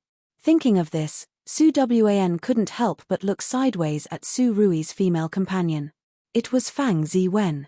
Tonight, Fang Ziwen was wearing a bright and dazzling purple evening dress. It was luxurious and sexy. The mysterious and noble purple contrasted with her sparkling and translucent snow-white complexion. Fang Ziwen had a refreshing short haircut and her face was painted with exquisite makeup. She was like a completely different person compared to the young Miss Fang in other people's memories who always painted smoky makeup and dyed her hair into a myriad of colors. So, when she entered the door, it caused such a big commotion. Being stared at with astonishment and admiration by everyone, Fang Ziwen suddenly felt a little nervous. Her new style looked pretty good. Then, Xiao Jingmo, would he like it? When she thought of Xiao Jingmo, Fang Ziwen's heart was soft. She was so big, but she never knew what love was like. But Xiao Jingmo's appearance made her know what love was. Even if it was only her unrequited love, Fang Ziwen believed that one day, Xiao Jingmo would discover her good points and he would like her. Thinking of this, Fang Ziwen's spirit soared even more. Su Rui, who was at the side, only spoke a few polite words to the surrounding people indifferently. He was always indifferent, but in fact, he had always been paying attention to Su Wan's every move. Her smile was elegant and her posture was calm. She seemed to enjoy this kind of gathering very much. Looking at her being surrounded by a group of men and still talking and laughing, Su Rui's face couldn't help but turn gloomy. Su Rui's gaze was especially intense. Su Wen always felt as if there was a blade on her back, but she still maintained her elegance. She didn't know how many times she had participated in this kind of banquet. No matter what kind of situation it was, she could always handle it with ease. After exchanging greetings with those business partners for a long time, Su Wan finally got away from the group of people. Chen Wei, whose face had already stiffened from smiling, took the opportunity to go to the washroom and slipped away. Su Wan, on the other hand, found a place that wasn't bustling but also wasn't secluded and sat down. At this time, she was looking for Su Rui's figure in the crowd, but he had already disappeared. It seems that he didn't seem to want to meet her. Su Wan shook the red wine in her goblet. The scarlet liquid was suffused with starlight under the crystal lamp. In those past missions, Su Wan had seen all kinds of people. She had helped them, harmed them, and also used them. Every time she walked out of a mission, Su Wan would use the fastest speed to make herself forget them. Her heart couldn't hold anyone, and she also didn't want to be touched by anyone. However, Su Rui was an exception. His gaze was too penetrating, making Su Wan unable to hide in front of him. This feeling of being seen through made people feel very uncomfortable. Su Rui. A ruthless glint flashed in Su Wan's eyes. In this world, if you are my enemy, then I can only get rid of you quickly. I, Su Wan, will not be lenient towards anyone. You, Su Rui, will absolutely not be an exception. The luxurious crystal lamp on the roof suddenly extinguished at the same time. The shining laser lights shone down from the surrounding walls and finally gathered at the stairs of the second floor of the villa. The time for the banquet to start had arrived. The host of this banquet also finally made a grand appearance under everyone's expectations. Su Wan looked at the empty stairs. At this moment, almost everyone's gaze was gathered in one place. Chapter 42. Luo Chu was very nervous. When Xiao Jingmo, who was wearing a black tuxedo, held her hand and walked out of the room, Luo Chu's palms were sweaty. Chu, don't be nervous. I'm here. Xiao Jingmo's voice was low and gentle, making Luo Chu's nervous and apprehensive mood calm down in an instant. At this time, the hall downstairs was already full of guests. When the light hit Xiao Jingmo's face, the soft light shone on his deep and handsome facial features. Just like a prince walking out of a castle, he gracefully held Luo Chu's hand and slowly walked down the spiral staircase. Tonight, Luo Chu wore a pure white evening dress. Her black hair was simply tied up. Her entire person looked especially elegant and clear. This was the first time she stood under the watchful eyes of the crowd. Although Xiao Jingmo was at the side, Luo Chu still seemed somewhat embarrassed and nervous. One of her hands unconsciously tightened the skirt of her dress. Her gaze was at a loss as to what to do. Someone in the crowd exclaimed in a low voice, and immediately after, some people began to whisper. Xiao Jingmo unhappily frowned and followed those people's line of sight. His gaze suddenly froze. In the corner of the banquet hall, Su Wan sat on a single sofa.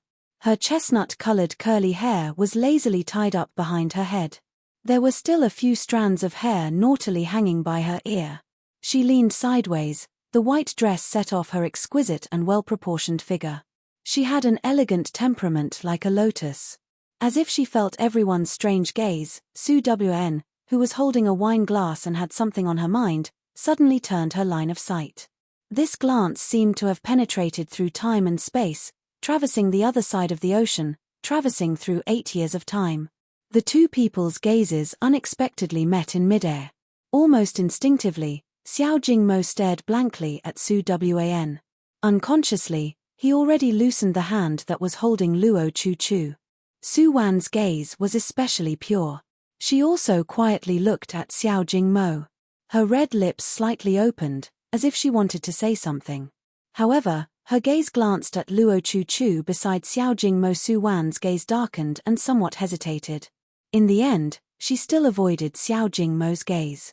The atmosphere between the two of them was very subtle, and the surrounding guests also stopped whispering to each other.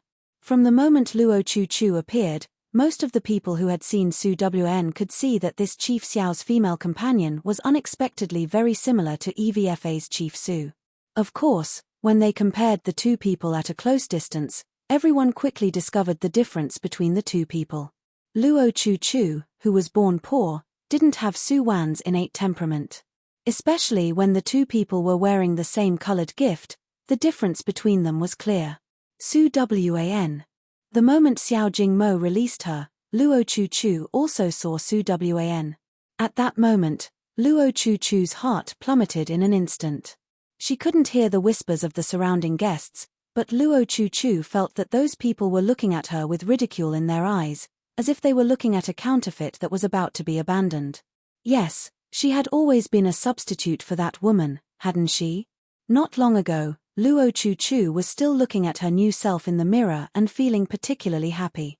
But at this moment, seeing Su Wan's outfit that was almost the same as hers, Luo Chu suddenly felt that the dress on her body was particularly ridiculous.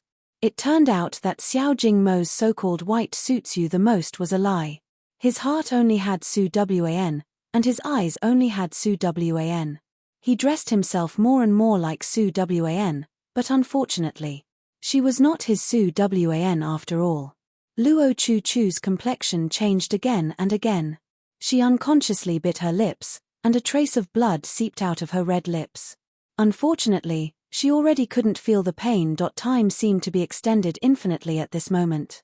Luo Chu felt that under the lights, she was like a ridiculous clown in front of everyone. Su Wan had long turned her gaze away. Xiao Jingmo also recovered from his momentary absent-mindedness. Both of them were cultured people. Naturally, they must be generous and appropriate on this kind of occasion. Chu. When Xiao Jingmo once again held Luo Chu's hand, he was ruthlessly flung away by Luo Chu. Xiao Jingmo's eyes immediately darkened. Normally, she liked to throw a tantrum. He only thought that she was simple, naive, and ignorant of worldly affairs. He always went along with her. No matter what trouble she caused, or who she provoked, Xiao Jingmo would help her handle everything. But today was Xiao Jingmo's birthday. Under the watchful eyes of everyone, she actually dared to fling away his hand. Luo Chu. Xiao Jingmo leaned to the side and fiercely whispered in Luo Chu's ear. Luo Chu's whole body trembled. She felt that Xiao Jingmo was really angry. Her whole person immediately wilted again. Hesitating, she still obediently held Xiao Jingmo's hand.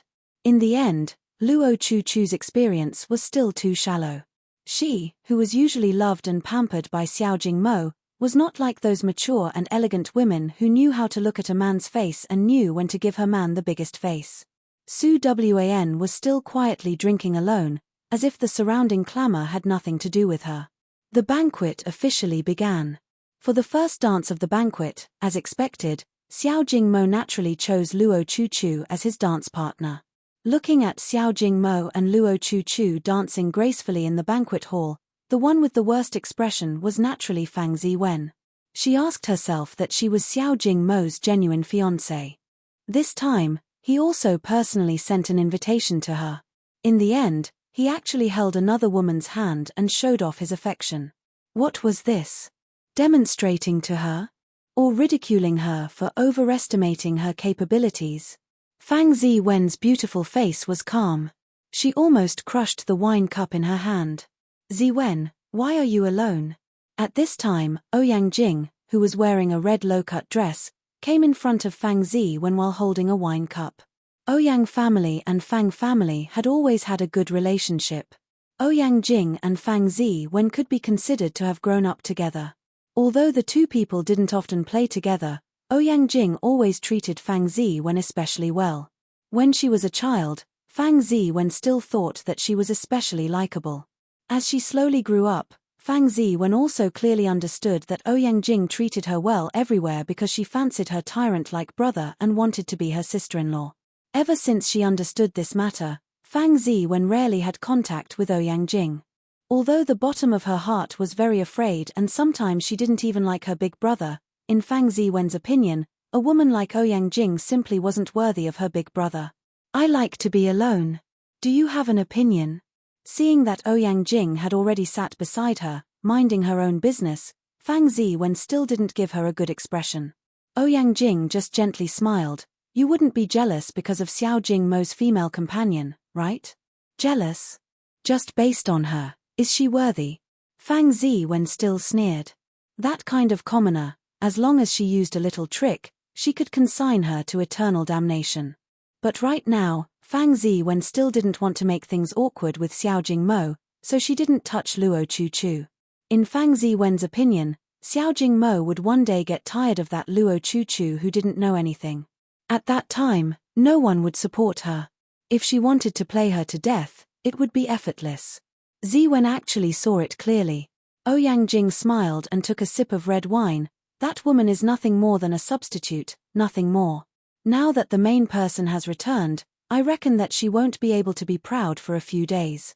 As she said this, Ouyang Jing's gaze seemed to inadvertently glance at Su Wen, who was not far away. It's that woman. Ouyang Jing's expression didn't change, but in fact, she was very concerned in her heart. From the moment Fang Zimu came in tonight, Ouyang Jing's gaze was stuck on him. Even when he quietly left the venue, Ouyang Jing also followed him. What Ouyang Jing didn't expect was that Fang Zimu would actually openly hit people at Xiao Jia's banquet. And the man who was beaten black and blue and finally escaped was Su Wan's male companion. Fang Zimu, what was his relationship with Su Wan in the end? It was said that a woman's intuition was the most accurate. Ouyang Jing's intuition told her that there was definitely a story between Fang Zimu and Su Wan. Regarding Su Wan and Xiao Jingmo's matter, it was actually not a secret in their circle. But before Su Wan returned to China, she was just a person's name, nothing more. And now, when this woman appeared alive in front of everyone, Ouyang Jing immediately felt danger. That seemingly harmless woman made her feel particularly dangerous. Out of a woman's selfishness, Ouyang Jing finally seized an opportunity to have a heart-to-heart talk with Fang Ziwen. Her purpose was to let Fang Ziwen shift her attention to Su Wan. Chapter 43. Sister Wan, my family really has an urgent matter. You mustn't be angry. That's it, I'm hanging up. Su Wan held the phone with an indifferent face and listened to Chen Wei hurriedly hang up the phone. She somewhat helplessly put the phone back into her small handbag. This is unreliable. He slipped away before the dance party even started. Moreover, he even drove the company's car away. This kind of assistant, if she didn't deduct his salary, she would be sorry to herself. At this time, the first dance was already halfway through. Perhaps it was because of Xiao Jingmo's relationship, but no one took the initiative to invite Su Wan to dance. Su Wan was also happy to be quiet. Since Chen Wei had left, Su Wan thought that she and Xiao Jingmo also met face-to-face today. The purpose of her trip could be considered to have been completed. Perhaps it would be good to leave early. Alright, in fact, she wanted to leave early. Otherwise, it would be difficult to get a taxi back to the city. Thinking about it in her heart, Su Wan hurriedly ate something. Just as the first dance ended, she slowly stood up. She was about to turn around and walk towards the door when she was stopped by a low voice. Young Miss Su. Finally came. Su Wan slowly turned around and saw Su Rui standing not far from her. He faintly smiled at her. I don't know if this Fang has the honor to ask you for a dance. The second dance's music also happened to start at this time. From the corner of her eyes, she caught a glimpse of Xiao Jingmo's approaching figure. Su Wan looked at Su Rui and faintly smiled at him. I'm willing to accompany you. As she spoke, she lightly lifted her wrist. Su Rui stepped forward a few steps and gracefully and gentlemanly held her fingertips. His other arm wrapped around her slender waist. With a forceful turn, the two people immediately turned to the dance floor at the side. Not far away, Xiao Jingmo's footsteps slightly paused. He looked at Su Wan and Fang Zimu dancing gracefully on the dance floor. The two people had a special tacit understanding and were dancing gracefully. A talented man and a beautiful woman. For a moment, Xiao Jingmo's mood was extremely irritable. In fact, when Su Wan returned to China, he already knew. It's just that he never had the opportunity to meet her. Xiao Jingmo never thought that he would reunite with Su Wan on his birthday. Towards Su Wan, Xiao Jingmo's feelings were particularly complicated. She was the first woman he fell in love with in this life and also the woman he once loved the most. Of course, at the same time, Su Wan was also the only woman who hurt him in this life. In his feelings towards her, there was love and hate, there was unforgettable reluctance, and there was also angry resentment. Now, these complicated feelings were mixed together.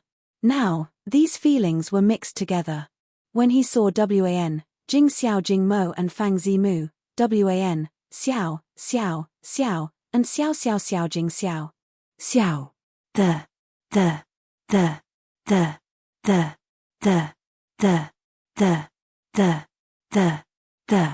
The Su. The Either. The Wan. The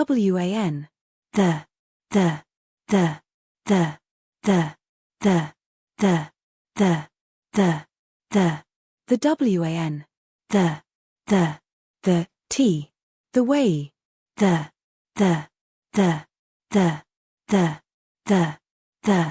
Wn, the dot. When she was wholeheartedly dancing, Su Wan's gaze was gentle and clear.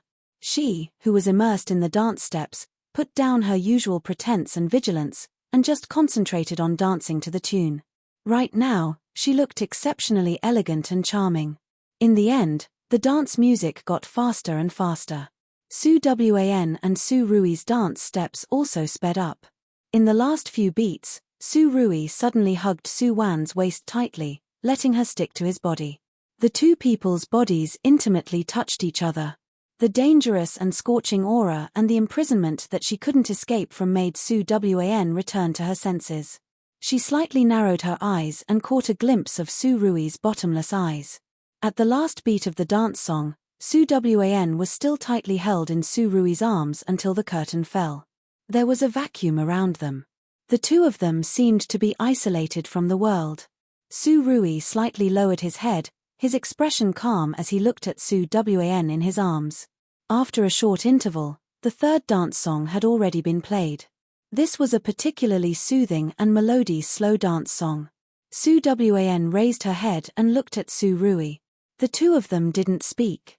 The corner of Su Rui's lips slightly raised into an enchanting arc. He let go of one hand, still holding Su Wan's waist with one hand. Su Wan gracefully spun, from Su Rui's right side to his left side. The two people crossed their hands and changed their posture. They actually very tacitly started the second dance. There were still many people in the crowd watching Su Wan and Su Rui's dance with sparkling eyes. Perhaps it was because their dance was too elegant and in tune, or perhaps it was because the two of them were extremely good-looking. Standing together, it was extremely pleasing to the eyes. Just like this, one dance after another, until the dance song ended. Su Rui kept holding Su Wan's hand, not letting go until the end. This crazy big pervert. When Su Wan left the dance floor, not only was she dizzy, the most important thing was that her feet hurt. One must know that Su Rui had been wearing flat and comfortable leather shoes, but she was wearing several centimeter high heels to dance with him. Seeing that Su Wan's steps were a bit forced when she walked, Su Rui couldn't help but curve his lips. "Do you want me to carry you?" The deep male voice carried an unconcealable smile. "No, no need." Su Wan answered while gnashing her teeth, but her face always hung an enchanting smile. So, looking at the two of them not far away, those who didn't know would think that the two of them were talking and laughing merrily, deeply affectionate. So, sometimes, what you see with your eyes isn't necessarily the truth. Sitting back on the sofa in the corner, Su Wan immediately asked for a cup of wine and quietly tasted 2 mouthfuls. Su Rui was calm and unruffled as he sat opposite her, releasing a low-pressure cold air to the surroundings while staring at Su Wn without blinking. In this world, Su Wan's appearance was considered particularly outstanding, but Su Rui wasn't actually looking at her face. In fact, he was just feeling. Only when he was so quiet and close at hand, could he clearly feel the unique aura of her soul. Especially clean and singular, especially familiar aura. This kind of aura made him feel very comfortable, very cordial. At this time, the banquet had already gone on for more than half of the time. After the dance song ended, Xiao family's housekeeper pushed out a 10-layer big cake from the long corridor. Today was Xiao Jingmo's birthday, the focus of the entire audience and the birthday boy. The cake was directly pushed in front of him. Xiao Jingmo was somewhat absent-minded, and Luo Chu, who was beside him, also didn't have a smile on her face. He could only blame Su Wan and Su Rui's performance just now for being too wonderful. The noisy guests stole the host's graceful bearing. Seeing Su Wan and another man dancing intimately and tacitly, Xiao Jingmo's mood became more and more irritable. At this moment, the corner of his eyes was still watching Su Wan, who was not far away. Cutting the cake was the most important program of today's banquet.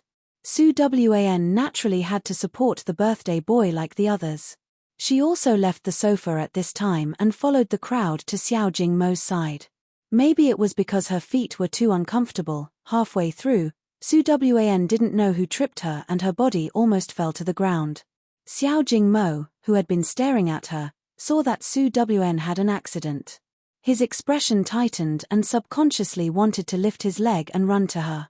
Unfortunately, the distance between the two people was too far, and at the same time, Su Rui, who had always been not far from Su Wan, already quickly stepped forward to support her. "Thank you." Su Wan tidied up her dress and brushed away Su Rui's hand without a trace. The moment she raised her eyes, Su Wan's gaze fell on the red color in the crowd. Chapter 44. Without waiting for Xiao family's banquet to truly end, Su Wan took advantage of a gap that no one noticed and left early. The night wind blew on her body and it was cold. Su Wan simply took off her high heels and walked out step by step along the path outside the villa with bare feet that were already red and swollen. Some old memories, you don't need to deliberately recall. It will suddenly jump into your mind at some point in time. Su Wan somewhat couldn't remember everything about her past, but she still vaguely remembered that she used to like to dance. Yes, at that time, she especially liked to dance. Every time Su family's banquet, she would be the well-deserved focus. At that time, Su Wan lightly sighed in the night wind. People were most afraid to look back on the past because many of the past events were unbearable to look back on. She didn't know when the sound of a car driving sounded behind her. Su Wan simply dodged to the side of the road. In the darkness of the night, a red Porsche sports car slowly stopped by Su Wan's side. Ouyang Jing, who was wearing a red skirt, smiled and affectionately looked at Su Wan on the side of the road. "Miss Su, are you alright? Do you want me to send you back to the city?" Facing Ouyang Jing's smile, Su Wan hesitantly nodded. "Then I'll have to trouble Miss Ouyang." Seeing Su Wan get in the car, Ouyang Jing slyly smiled and started the engine.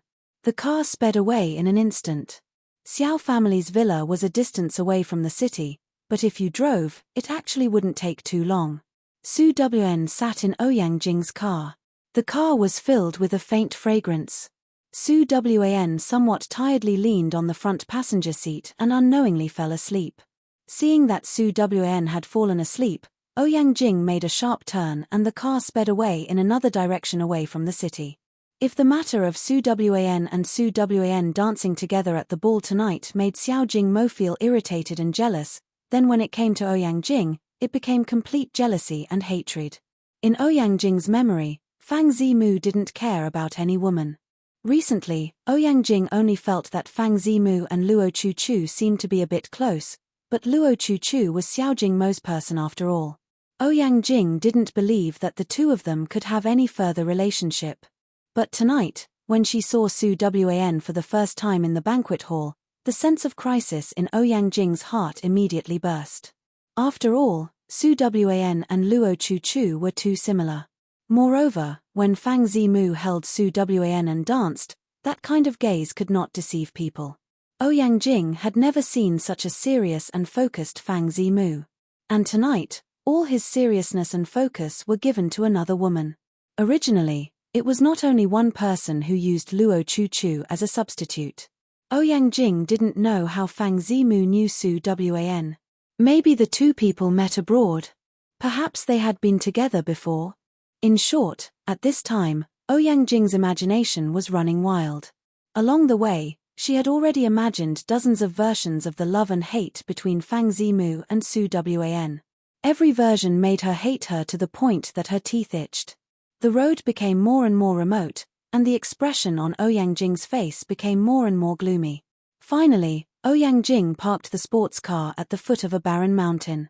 This place was the unmarked burial mound that everyone in Xiong City would talk about. Even if the economy was rapidly developing and the real estate industry was making money every day, there wasn't a single real estate developer in Xiong City who dared to have any ideas on this barren mountain because this place was really too strange. Coming down from the car, Ouyang Jing shivered and a layer of fine goosebumps appeared all over her body. She clenched her teeth and quickly turned to the other side of the car. She opened the car door and supported Su Wan, who had already fainted, down. "It's actually quite heavy," Ouyang Jing muttered to herself and let Su Wan's entire body lean on her. She used both her hands to strenuously support Su Wan and walked towards the foot of the mountain step by step. "Humph, this time I won't scare you to death." With great difficulty, she supported Su Wan to the side of an old and dilapidated tombstone. Ouyang Jing cautiously bowed towards that tombstone. Just as she was about to turn around and leave, she suddenly felt a pain at the back of her neck. Her body softened and she fainted in front of the tombstone. Behind Ouyang Jing, Su Wan unhurriedly stood up and used both hands to flick off the dust on her skirt. Su Wan took a few steps forward and used the tip of her foot to kick Ouyang Jing's body. Seeing that she really fainted, Su Wan unhurriedly squatted down and took the small bag that Ouyang Jing always carried with her. She looted the cell phone, wallet, and car keys inside. In this desolate mountain and wilderness, even if she wasn't scared to death, she would still have to feed the mosquitoes for the whole night. Su Wan turned the car keys on her fingertips and waved her hand behind her when she turned around. "I'll leave first. I'll have to trouble everyone to take care of this beauty Ouyang." Behind her, besides Ouyang Jing, there was no one else. But as if in response to Su Wan's words, at the quiet foot of the mountain, there was suddenly a mountain breeze gently blowing, bringing with it a chill that made people tremble. The streamlined and elegant sports car slid across a silver track on the mountain path. Su Wan drove Ouyang Jing's car into the city and then found a blind spot of the surveillance to pull the car over. She casually threw the car keys and wallet into the sewer not far away. After doing all this, she circled to another street not far away and took a taxi to leave. During the entire process, Su Wan was very calm and indifferent, not the slightest trace of nervousness could be seen. After a while of tossing and turning, when Su Wan returned to her high-class apartment in Xiong City, it was already after midnight. She put in some hot water and comfortably took a bath. After that, she entered the land of dreams with tiredness. This night, Su Wan slept very well, but many people couldn't sleep all night because of her. Xiao Jingmo didn't stay at the lakeside villa for the night. Luo Chu stayed alone in the villa's guest room and didn't close her eyes for the whole night. Ouyang Jing woke up at the foot of the barren mountain in the early morning. As soon as she opened her eyes, she saw the broken tombstone close at hand. Her eyes rolled back and she fainted from fright again. Under Su Wan's apartment, a black Maserati was quietly parked. The window rolled down halfway, revealing Su Rui's handsome face. He leaned on the seat and stared at the floor where Su Wan lived. He didn't close his eyes all night until the sky brightened. Hawkers selling breakfast and newspapers began to gather under the apartment. A busy day began again. Su Rui rolled up the window and drove the car, slowly disappearing into the street, as if he had never appeared. Chapter 45. Chief Su, this is Assistant Shen's leave slip. As soon as Su Wan entered the company's door in the morning, The receptionist at the front desk respectfully handed over a notice of leave to Su Wan. Su Wan glanced at Chen Wei's neat and handsome notebook.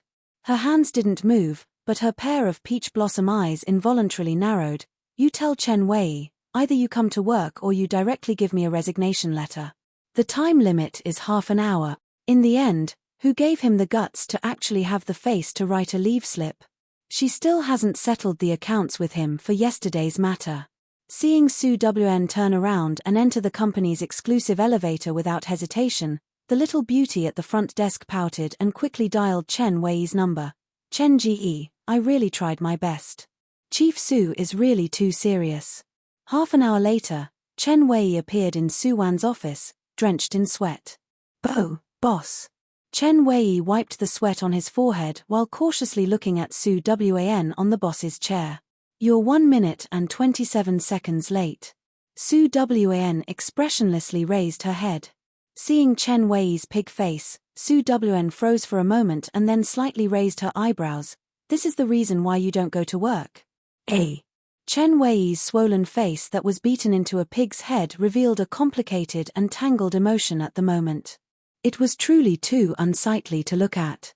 Su Wan simply turned her gaze to the computer at the side and looked at the stock trend chart on the screen. Haoyue Group's stock had a small increase in the past few days. Seeing that Su Wan no longer looked at him with a strange expression, Chen Wei finally breathed a sigh of relief. He didn't dare to directly tell Su Wan that his bruised and swollen face was all thanks to young Master Fang. Speaking of petty, possessive, and jealous men, it's not like Chen Wei hadn't seen them before, but he, young Master Fang, was really too unreasonable, right? Wasn't he just grabbed to be Sister Wan's male companion? The most intimate action was to hold her arm. He didn't even touch Su Wan's fingertips. In the end, he was blocked by Fang Zimu in the bathroom cubicle in Xiao family. That was called a fat beating. The injuries on his face were light. Those places on his body that couldn't be seen were the ones that were really painful. Thinking of Fang Zimu's beating methods that were comparable to the FBI's torture methods, Chen Wei still felt his whole body hurt badly. I can't afford to provoke him, so I must hide. Sister Wan. Chen Wei, who had made up his mind to take a detour when he saw young Master Fang in the future, began to struggle with the problem of his job. Why are you still here? Su Wan heard Chen Wei's voice and turned to look at him again. You don't have work today? That. Sister Wan, do you think I can? Can I change my position?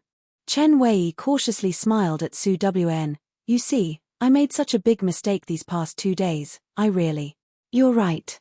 Su Wan raised her hand and used her slender fingers to knock on the documents on her desk. Go report to the business department on the 4th floor today. I will let the personnel department arrange for an assistant. Chen Wei looked at Su Wan in astonishment.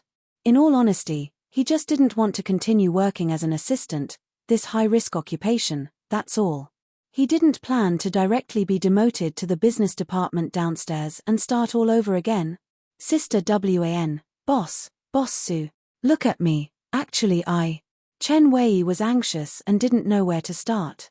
He danced with joy in front of Su Wan for a long time, and he was also sweating profusely. Then it settled. Su Wan didn't look at Chen Wei's anxious and twisted facial features. She made the final decision and transferred Chen Wei's work.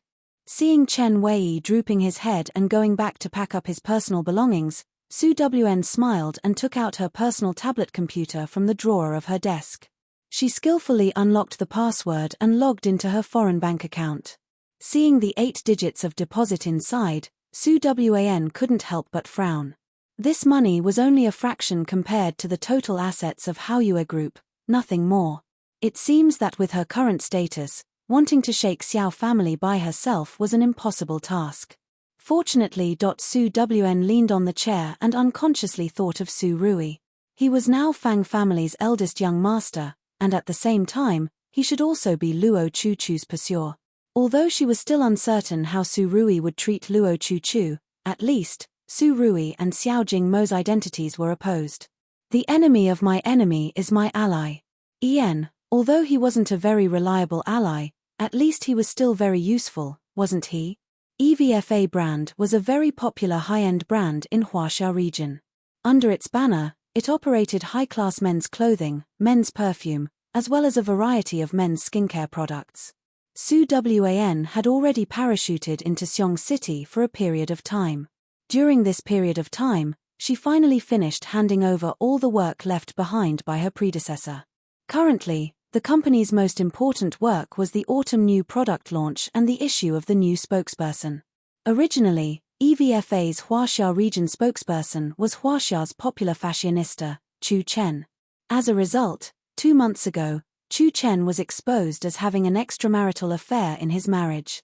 This made his reputation in the circle plummet. EVFA naturally terminated Chu Chen's contract because of this. Now that the spokesperson's position was empty, there were a lot of brokerage companies that took the initiative to contact them, but no one could enter Su Wan's eyes. Su Wan was used to sparing no effort to act as anyone. She would do her best to do any work. EVFA's consumers were high-income elites. At first, it was because Chu Chen had a domineering CEO face that the company took a fancy to him and let him be the spokesperson. But now, the extramarital affair scandal had seriously affected EVFA's reputation and sales. It must be known that the majority of men's products, in fact, were mainly purchased by women.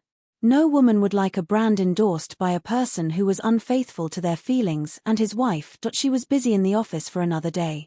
The employees of each department had already gotten off work and left the company one after another. Su Wan rubbed the space between her eyebrows and casually threw the pile of information and pictures of the pretty boy on her desk into the trash can. Only then did she get up and pick up the coat that was placed on the chair and turned to leave her office. The underground parking lot was much more spacious than it was during the day. Every step that Su Wan took in high heels would ring out a crisp echo in the empty parking lot. The company arranged a white Speed Ting sedan for her. When Chen Wei resigned this morning, he already returned the key to Su Wan. But Su Wan didn't expect that Chen Wei, that unreliable guy, would park his car in the innermost part of the parking lot. Su Wan. Before Su Wan could walk to her car, she was stopped by Xiao Jingmo. Hearing Xiao Jingmo's deep and pleasant voice, Su Wan froze for a moment. Her body stiffly slowly turned around and saw Xiao Jingmo leaning sideways on a limited edition black Corvette. It symbolized the luxury and elegance of a top-notch sports car, matched with a handsome and domineering CEO. This luxurious set lineup, don't know if there's a half price for the second set. Chief Xiao. No matter how much she ridiculed in her heart, Su Wan still looked at Xiao Jingmo with a gaze that seemed to want to say something. Originally, when he heard Su Wan's unfamiliar address, Xiao Jingmo's heart was very irritated. But when he saw her affectionate gaze looking at him, Xiao Jingmo's mood suddenly calmed down. How about finding a place to talk? Xiao Jingmo smiled at Su Wan and turned around to open the sports car's door in a very gentlemanly manner. All right. Chapter 46. Xiao Jingmo parked the car in front of a Japanese restaurant. He remembered that when Su Wan was in school, she especially liked to eat sushi. Unfortunately, at that time, he and his mother were living in poverty and never had the opportunity to treat her to a good meal. Now, he already had wealth and status that ordinary people couldn't accumulate in several lifetimes. He could treat her to Xiong City's most expensive restaurant, eat top-notch ingredients flown in by air, and enjoy the craftsmanship of a world-class chef. These were things that they never dared to hope for in the past. Coming down from the sports car, Su Wan saw the restaurant's sign and was stunned, seemingly having a myriad of thoughts. Go in, I've already booked a room. Xiao Jingmo's voice was still pleasant to listen to and deep. He was the platinum VIP here and had always been able to enjoy the most thoughtful service. However, when she heard Xiao Jingmo's words, Su Wan still stood at the door and didn't have the intention to go in. Her gaze just wandered around the restaurant's entrance and both sides of the street. The corner of her lips slowly pulled up into a slightly bitter smile. I thought you always remembered. Turns out, you already forgot everything. Su Wan's tone was full of self-mockery. Xiao Jingmo, you only see the prosperity in front of you. You only remember the pain of the past. In the past that you abandoned, it actually wasn't only betrayal and poverty. Those old days that were buried in dust also had sweetness and happiness. Su Wan. Hearing Su Wan's words, Xiao Jingmo's expression really changed. He followed Su Wan's gaze and looked at the restaurant's entrance and then looked at both sides of the street. When he clearly saw the street sign and the luxuriant old poplar tree at the crossroads, Xiao Jingmo's expression immediately changed. This place is actually. This used to be a bookstore. It's the place where we dated for the first time. At that time, there were no ebooks that were increasingly popular, no tablets, and even online games were very rare. On Su Wan and Xiao Jingmo's first date, they originally planned to go to Xiong City's largest park by car at the intersection of this street. Unfortunately, the weather wasn't good. There was a shower that day. The two people first stood under the old poplar tree to take shelter from the rain.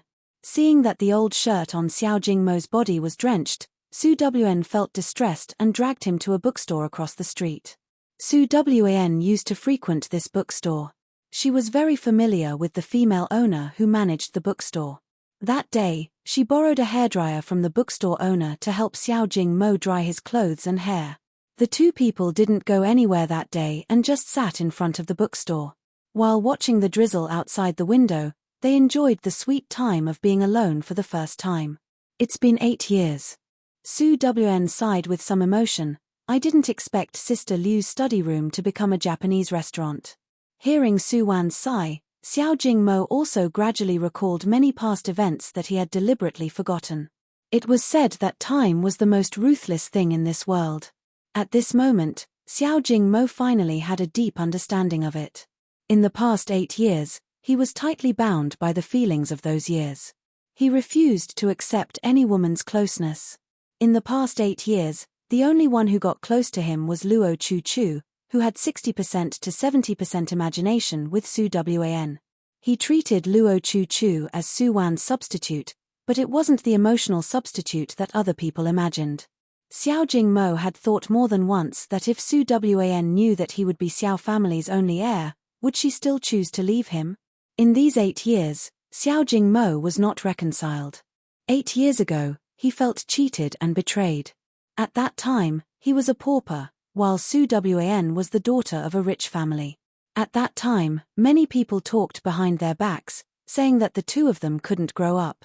Su Wan was definitely just playing with Xiao Jingmo. Hearing those words, Xiao Jingmo didn't care at first. Until Su Wan left the country without a word, he felt like a fool. He was ridiculed by others, played and abandoned by Su Wan. Since then, Su Wan became a dead knot in Xiao Jingmo's heart. This knot, no one could untie it for him, until he met Luo Chu again. Xiao Jingmo gave Luo Chu the best of everything and doted on her the most. Through Luo Chu, he seemed to see the Su Wan of that year. Su Wan, you see, I can give you what you want. In fact, I can even give you everything that you can't even imagine. Now, do you regret it? Regret it? From the beginning to the end, what Xiao Jingmo wanted was only Su Wan's regret. As for the love of the two people, perhaps as early as when his mother passed away, the moment he was forgotten by the world, he was buried by himself. Xiao Jingmo had long stopped loving Su Wan. Even later, he and Su Wan reconciled because he knew the truth of that year. His heart felt a kind of guilt towards Su Wan, nothing more. The pitiful Su Wan of this world actually naively thought that Xiao Jingmo had always loved her for 8 years. In the end, for Xiao Jingmo, she even lost her life. How about, we go to another restaurant to eat? After a long silence, Xiao Jingmo opened his mouth again, his tone somewhat complicated. It's all right, this place is good. I also haven't eaten cuisine for a long time. Su Wan put away the sadness on her face and gave Xiao Jingmo a shallow smile.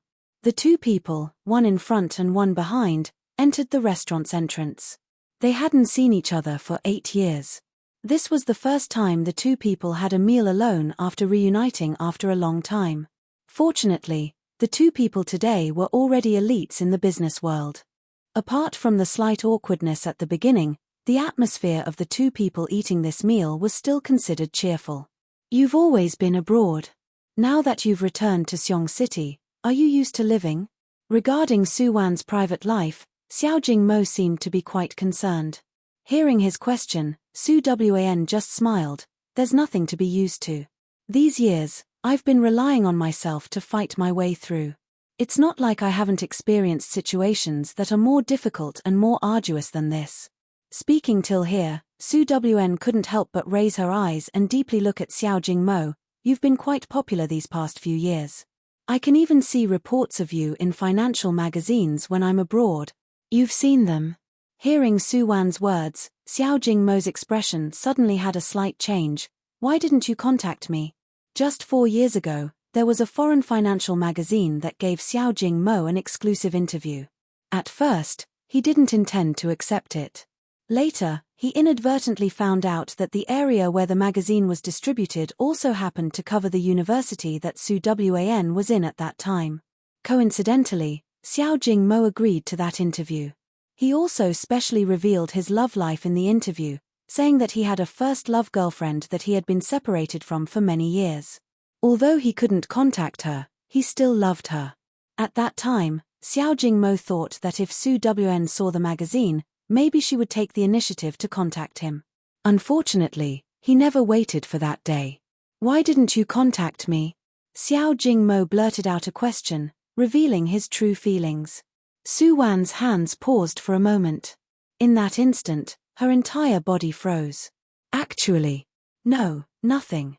Su Wan subconsciously drooped her eyes, concealing her true emotions. I wanted to contact you at that time, but I was very busy with my studies at that time. I was so busy that I forgot about this matter, and… Su Wan paused, as if she was trying hard to adjust her emotions. Don't you already have a new girlfriend now? She seems to be a pretty good person. You have to properly cherish her. Luo Chu-Chu? Xiao Jingmo thought of Luo Chu-Chu and his eyes slightly softened. Although sometimes Luo Chu-Chu was so pure that it was almost silly, he liked her, this kind of silly girl without any schemes. This kind of person would never betray and hurt him. Regarding Xiao Jingmo's love life, Su Wan didn't ask too much. The two people only kept the topic of conversation on work and other matters. Until they finished eating and walked out of the restaurant's entrance, Su Wan seemed to suddenly think of something. She somewhat hesitantly called out to Xiao Jingmo, "Chief Xiao, I have something to talk to you about." Seeing that Su Wan had changed to a formal form of address, Xiao Jingmo was first stunned. Because they chatted happily during the meal just now, the two people's address also recovered from the initial estrangement to a more intimate form of address from before. Our company will soon hold a new product launch for the latest quarter. Before the launch, a new brand spokesperson must be confirmed and a brand new print advertisement must be made. Speaking till here, Su Wan's gaze sized up Xiao Jingmo from head to toe. Chief Xiao, I think you are the best candidate for the spokesperson in my mind. You see. Su Wan, are you joking? The expression on Xiao Jingmo's face was somewhat helpless. You want me to help you shoot an advertisement? Feeling Xiao Jingmo's increasingly cold aura, Su Wan didn't feel timid and just calmly looked back at him. That's right, no matter if it's your appearance or your own aura, you are the type that our EVFA needs the most. Don't joke. Xiao Jingmo shook his head at Su Wan. If you can't find a good spokesperson because of your connections, I can help you find one. Which celebrity you fancy, just tell me directly. I'll help you settle it. Xiao Jingmo didn't believe Su Wan's words at all. He felt that Su Wan should want to ask for his help, but was embarrassed to open her mouth, so she used this roundabout way to ask for help. Since you think it's a joke, then forget it. Su Wan waved her hand at Xiao Jingmo. I'll leave first, goodbye. Not waiting for Xiao Jingmo to answer, Su Wan had already turned around and left with large strides. Looking at her departing back, Xiao Jingmo concentrated. After a moment, he took out his cell phone and called his assistant. Wen Yuan, help me check Su Wan's situation abroad for the past 8 years. Yes, the more detailed the better. Chapter 47. When Su Wan returned downstairs of the apartment, she saw the familiar Maserati at a glance. Su Rui was leaning against the side of the car, his slender legs comfortably crossed, his entire upper body leaning against the black car. Seeing Su Wan's figure, he slightly turned sideways, a pair of dark and narrow eyes looking straight at Su Wan's face. His bottomless gaze was intense and dangerous. Tonight, Su Rui wore a black windbreaker. The thick ink-like color made him look even colder and sharper. Under Su Rui's gaze, Su Wn walked in front of him step by step. Waiting for me? She raised her eyebrows, her tone as calm as ever. You went to see Xiao Jingmo today? Su Rui did not answer Su Wan's words, but instead asked her a question with a gloomy expression. You found someone to follow me? Hearing his words, Su Wn narrowed her bewitching peach blossom eyes, the corners of her mouth raised as she looked at Su Rui in front of her with a smile that wasn't a smile. It's really distressing, you wouldn't be in love with me, right? I'm not in love with you. Su Rui's body leaned forward slightly, moving closer to Su Wan.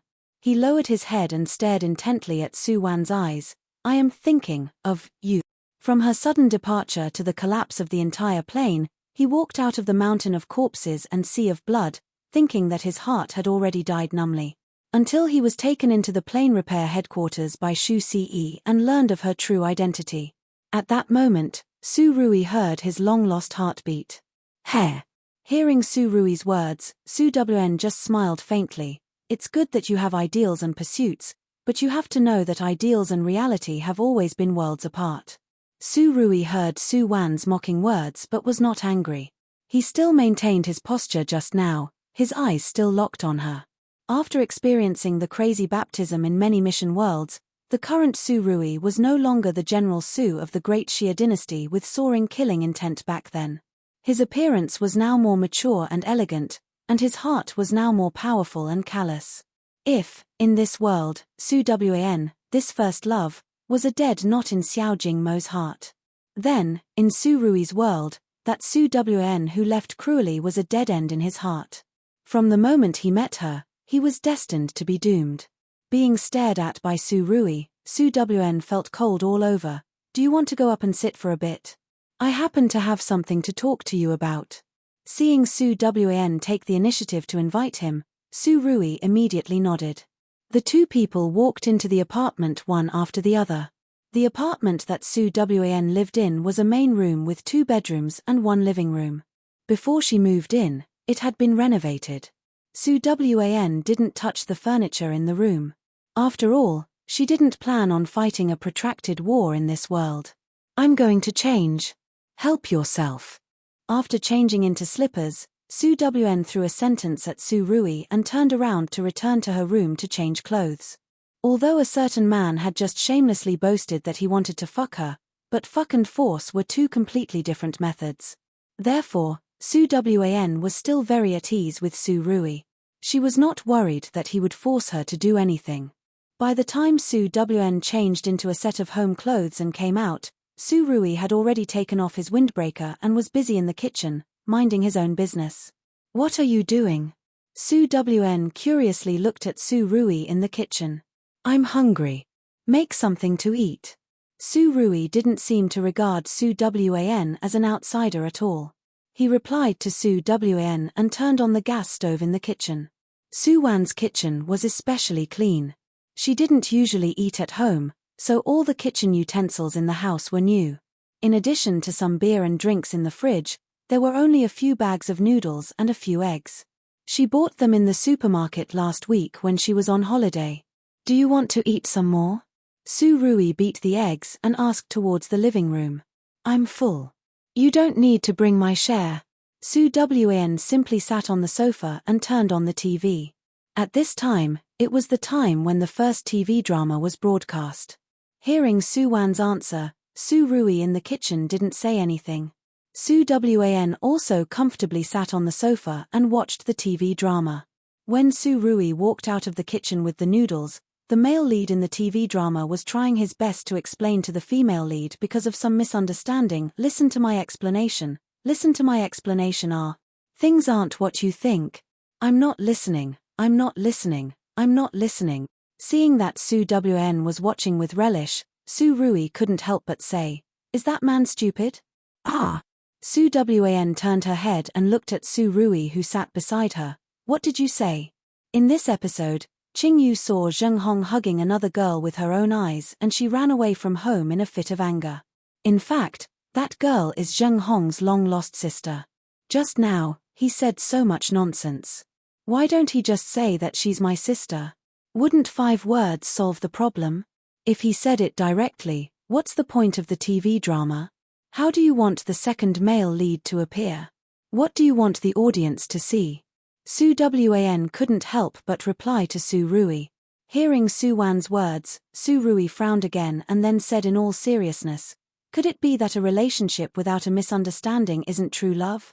A woman that doesn't have other men fighting over isn't a good woman? It was Su Wan's first time seeing Su Rui so serious. Actually, isn't it just a melodramatic and brainless TV drama? Was it worth it? Inexplicably, Su Wan wanted to laugh. In the end, do you still want to eat noodles or not? Resisting the urge to laugh, Su Wan's gaze fell on the bowl of noodles in front of Su Rui. Seeing that the bowl was broken into small pieces that were almost as sticky as the top, Su Wan raised her eyebrows and cast a sidelong glance at Su Rui. This is the noodles you cooked? Eh? Su Rui rarely revealed a trace of embarrassment, it just took a bit too long, but the poached egg is cooked. As he spoke, he couldn't help but pick up the poached egg with his chopsticks and shake it in front of Su Wan. In the end, what was he showing off? Originally, seeing him rolling up his sleeves and busying himself in the kitchen, Su Wan was still curious. Sure enough, she shouldn't have had too much hope for Su Rui. How could this guy become a good family man? His hands were for holding swords and spears, not for frying eggs or slicing potatoes. Thinking that she still needed his help, Su Wan sighed and pressed down on Su Rui's chopsticks, forcing him to put down the bowl of noodles. Forget it, you're a guest. Is this poached egg enough for you to eat? Let me do it. Seeing Su Wan get up and walk towards the kitchen as she spoke, Su Rui's lips that had been slightly pursed up slightly. But before he could curve his lips, he saw Su Wan very skillfully pull out a business card from the bar counter at the entrance of the kitchen and nimbly make a phone call. Is it Zhong Family Restaurant? I want to order a meal. Order a meal. Order a meal. The smile that had just appeared on Su Rui's face instantly disappeared without a trace. Shouldn't he be cooking himself? That's how it's written in novels. So, General Su, just how many melodramatic and brainless novels and TV dramas have you read recently? Chapter 48. Su Wan ordered 2 dishes and a soup from the small restaurant downstairs. Su Rui didn't seem to have much of an appetite. He ate very slowly and only ate half a bowl of rice when the 3 episodes of the TV series were over. Are you going to eat this for breakfast? Su Wan didn't expose Su Rui's little thoughts. She just used her hand to support her chin and looked at him with a teasing expression. Today's weather forecast says there will be a thunderstorm tonight. Su Rui put down his chopsticks and looked at Su Wan faintly. I'm not leaving tonight. Seeing his matter-of-fact appearance, Su Wan lightly raised her chin. I was born with great courage. I'm not afraid of rainstorms, thunder, and even more so, I'm not afraid of lightning. In short, I don't need anyone to accompany me. Do you understand? You're not afraid, I'm afraid. You stay with me. Su Rui's expression did not change and he answered without a guilty conscience. Su Rui, who kills without batting an eyelid, would be afraid of thunder and rain. What a joke. Seeing that he had made up his mind to stay, Su Wan was not anxious. She leaned against the back of the chair and looked at Su Rui leisurely. It's fine if you want to stay. I'll let you stay in the guest room, but I have a condition. As she spoke, Su Wan narrowed her eyes and sized Su Rui up a few times. You can be my spokesperson. Spokesperson? Su Rui looked at Su Wan in surprise. You're joking, right? Wasn't the spokesperson supposed to be a celebrity? Su Rui naturally knew what Su Wan did. He also knew that her company recently wanted to change to a new spokesperson, but in the entire Xiong city and even Huaxia's heavenly kings and international famous models were innumerable. No matter what, it wouldn't be his turn to ask an outsider to be the spokesperson, right? What's more, Su Rui was wearing the Fang family's young master's body right now. Who dared to ask him to be a spokesperson? How much endorsement fees would that be? Don't you want to do it? Su Wn stared at Su Rui. If you don't want to be our spokesperson, then we have nothing to say. Hurry up and leave after you finish eating. I'll contact Xiao Jingmo tomorrow and let him. I'll do it. Su Rui suddenly loudly interrupted Su Wan's words. Isn't it just a spokesperson? I'll sign the contract tomorrow morning. All right, take your time and eat. I'll go clean up the guest room. Having achieved her goal, Su Wan turned around and left the dining room with a smile on her face. That night, just like Su Rui said, it really rained in the middle of the night. The thunder and lightning disturbed people's sleep. Su Rui didn't close his eyes that night. When he thought that Su Wan was living next door to him, his heart felt especially calm.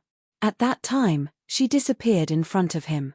Su Rui, who had almost sunk into insanity, brought his elite troops and massacred the imperial city of the Great Xia dynasty.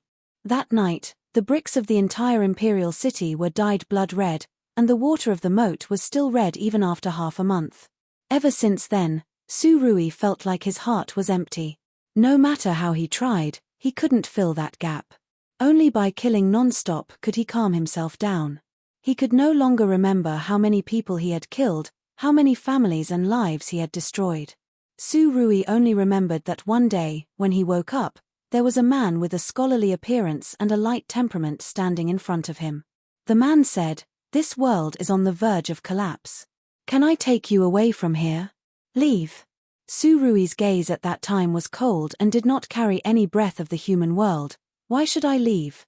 Even if he was the only one left in this world, he would not leave. Otherwise, when she came back one day, wouldn't he miss it? Seeing that Su Rui was unmoved, the scholarly man just smiled faintly. "Don't you want to see her again? I can take you to her world. The world she was in, lost time-space. Welcome to join us."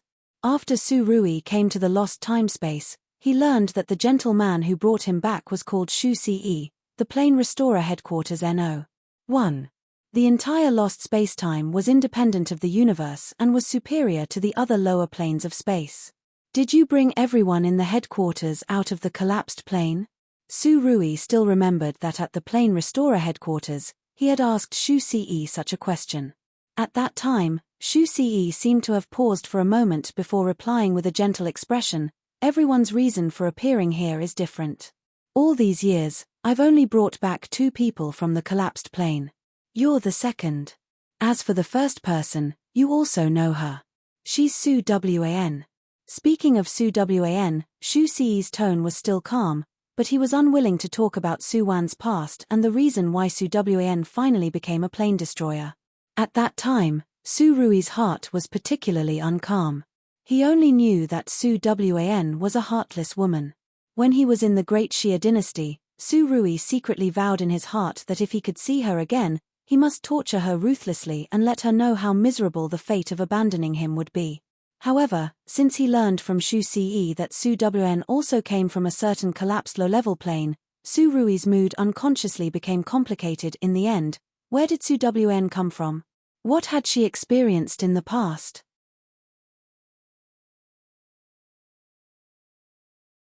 Chapter 49. Su Rui sent Su Wan to the company early in the morning and directly signed a 1-year endorsement contract with her. After signing the contract, Su Rui did not stay. After greeting Su Wan and agreeing on the time to shoot the commercial photos, he impatiently left.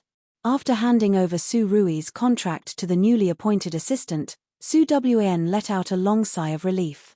This matter was finally settled. In fact, from the beginning, her target candidate was Su Rui and never Xiao Jingmo. She habitually opened the stock trend and looked at Haoyue Group's stock price today. The stock rose again. Although it was only a small increase, in such a stable period and in the absence of any good news, such an increase was enough to attract Haoyue Group's attention. It couldn't be Su Rui, right? Su Wan thought about it. It was possible that the person who was secretly buying Haoyue's shares like her, other than Su Rui, who else could it be? However, if that person was really Su Rui, Su Wn could only lament that he was still a bit weak in the financial aspect. The increase in these few days was somewhat obvious. She's afraid that it would alert the enemy and immediately arouse Xiao Jingmo's vigilance. This was actually not a good thing. Su Wn thought about it and still sent a text message to her stockbroker, telling him not to buy Haoyue's shares in these few days. After sending the message, Su Wn immersed herself in dealing with official business until the new assistant, Xu Jie, knocked on the door and came in.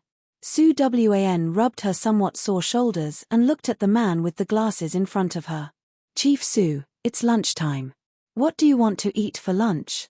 Xu Jie was a candidate directly transferred from the secretariat by the personnel department. He had been a secretary for many years and did everything in an orderly manner. He was much more reliable than that guy, Chen Wei. Go to the company's cafeteria and buy me a boxed lunch. Su Wan subconsciously answered Xu Jie. Xu Jie, who was at the door, nodded and was about to turn and leave.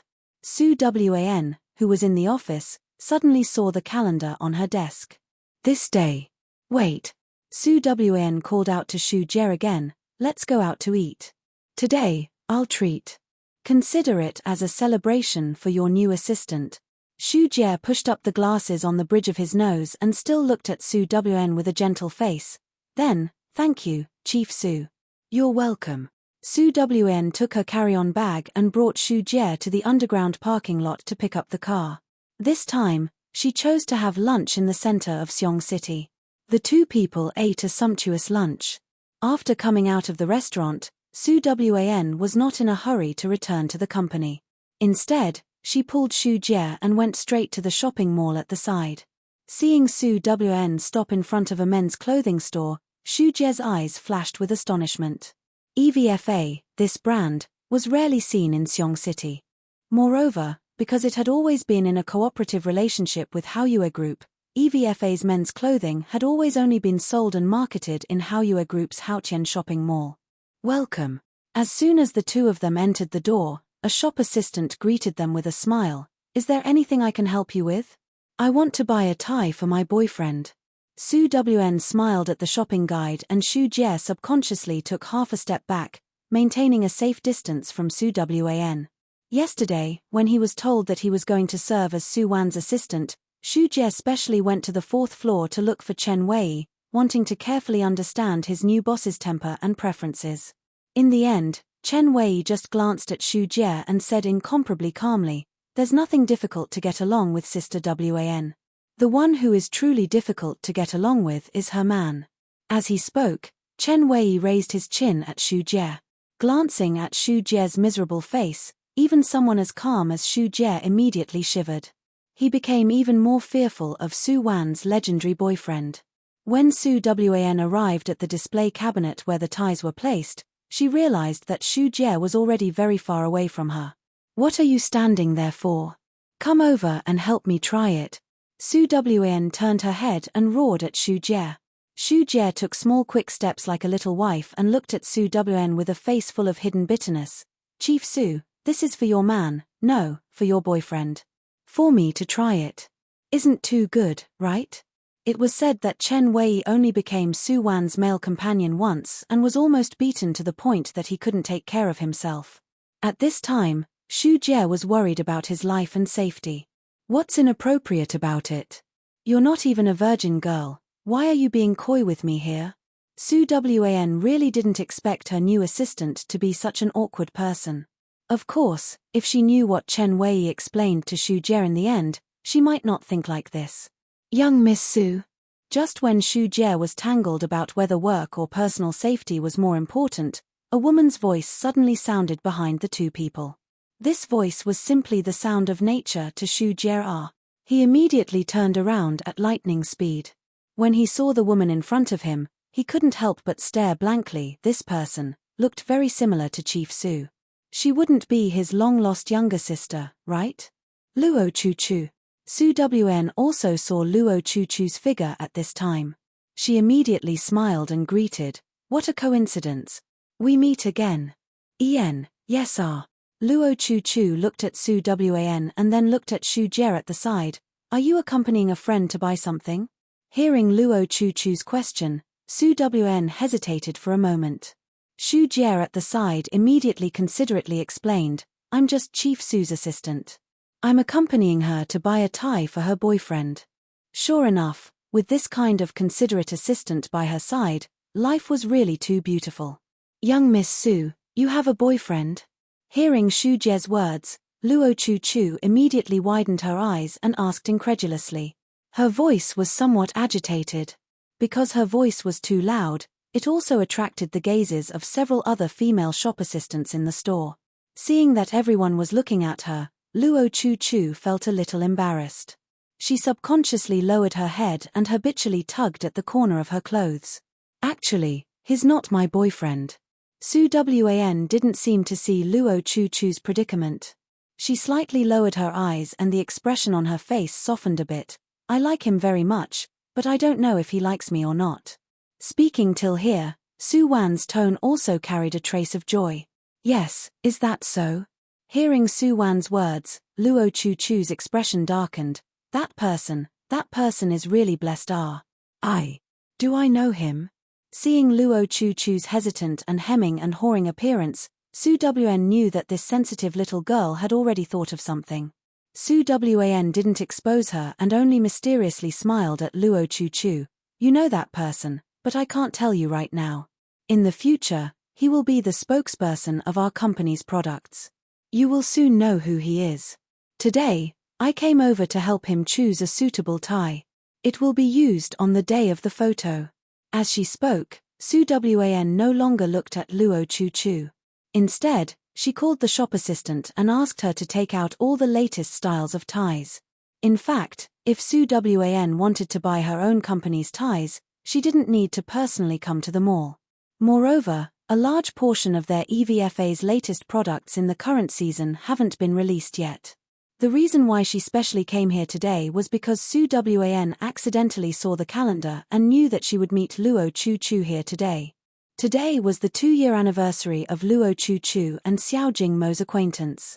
Luo Chu Chu took the money she saved for a few months and prepared to buy a tie for Xiao Jingmo at EVFA. Since she thought of this matter, Su Wn felt that she should do something along the way to strive to complete this world's task as soon as possible. Sure enough, after hearing Su Wan's words, Luo Chu Chu no longer had the desire to buy a tie. She absent-mindedly left alone. Seeing that Luo Chu Chu left, Su Wn casually picked up the 2 latest ties on the display rack and casually compared them in front of Shu Jie. These 2 then. Shu Jie, so casual, is it really okay? The 2 ties were separately placed in 2 exquisitely crafted boxes. After Su Wn returned to her office, she casually tore 2 pages of post-it paper and wrote 2 sentences separately. She also placed the post-it paper into the tie box. After doing all this, Su Wn raised her head and beamed at Shu Jie, who had been standing in front of her table. Here, I'll give you 2 tasks. Su Wn pushed the 2 boxes in front of Shu Jie. Send the blue gold-rimmed box to Haoyue Group. You must personally hand it over to Chief Xiao before you get off work today. Send the purple gold-rimmed box to Mega Financial Group. Hand it over to Fang Zimu. Got it. Shu Jie took the 2 gift boxes and nodded with a serious face. Today, young Master Fang signed the endorsement contract with the company. This matter was temporarily confidential, but the contract was handled by Shu Jie. He understood this matter better than anyone else. So, in the mall today, Shu Jie already knew that the person Su Wan liked was young Master Fang. Thinking about Chen Wei's injury again, Shu Jie felt that the day of his boss becoming Fang family's eldest young mistress was not far. However, what kind of personal relationship did Haoyue Group's Chief Xiao and Chief Su have? Shu Jie was a bit puzzled by Su Wan's instructions, but this wasn't something that a small assistant like him should worry about. Shu Jie held a serious attitude and drove to Haoyue Group in the first instance. Because they had a good cooperative relationship, he smoothly met Xiao Jingmo. He also personally handed over Su Wan's gift. This is Chief Su's gift to you. He told me to personally hand it over to you. Hearing Shu Jie's words, Xiao Jingmo was absent-minded for a moment. And Shu Jie, who had already finished handling the matter, respectfully withdrew when Xiao Jingmo was in a daze. It must be known that Fang Zimu's company was in another district of Xiong City. It would take a lot of time to drive there. Xu Jie didn't want to follow Chen Wei's old path. Once he thought of that young Master Fang's usual domineering manner in the mall, then he thought of him using a deadly hand on Chen Wei. Xu Jie practically didn't dare to stop for even a moment. He hurriedly walked out of Haoyue Group's building. Because his mind was absent-minded and he was in too much of a hurry, Xu Jie didn't realize that he had unexpectedly brushed shoulders with Luo Chu, whom he had just met at noon, at the entrance of Haoyue Group, 3,000 words with additional chapters, celebrating the collection breaking 500. Don't know when it will break 1,000. When the time comes, I'll add 2 chapters. At the same time, I wish everyone a happy National Day. In addition, I'll tell everyone a good news. Because the author, Jun, has a terrible name, in the end, the editor was especially helpless and allowed me to use the original name. Choosing, only this name was still worth looking at.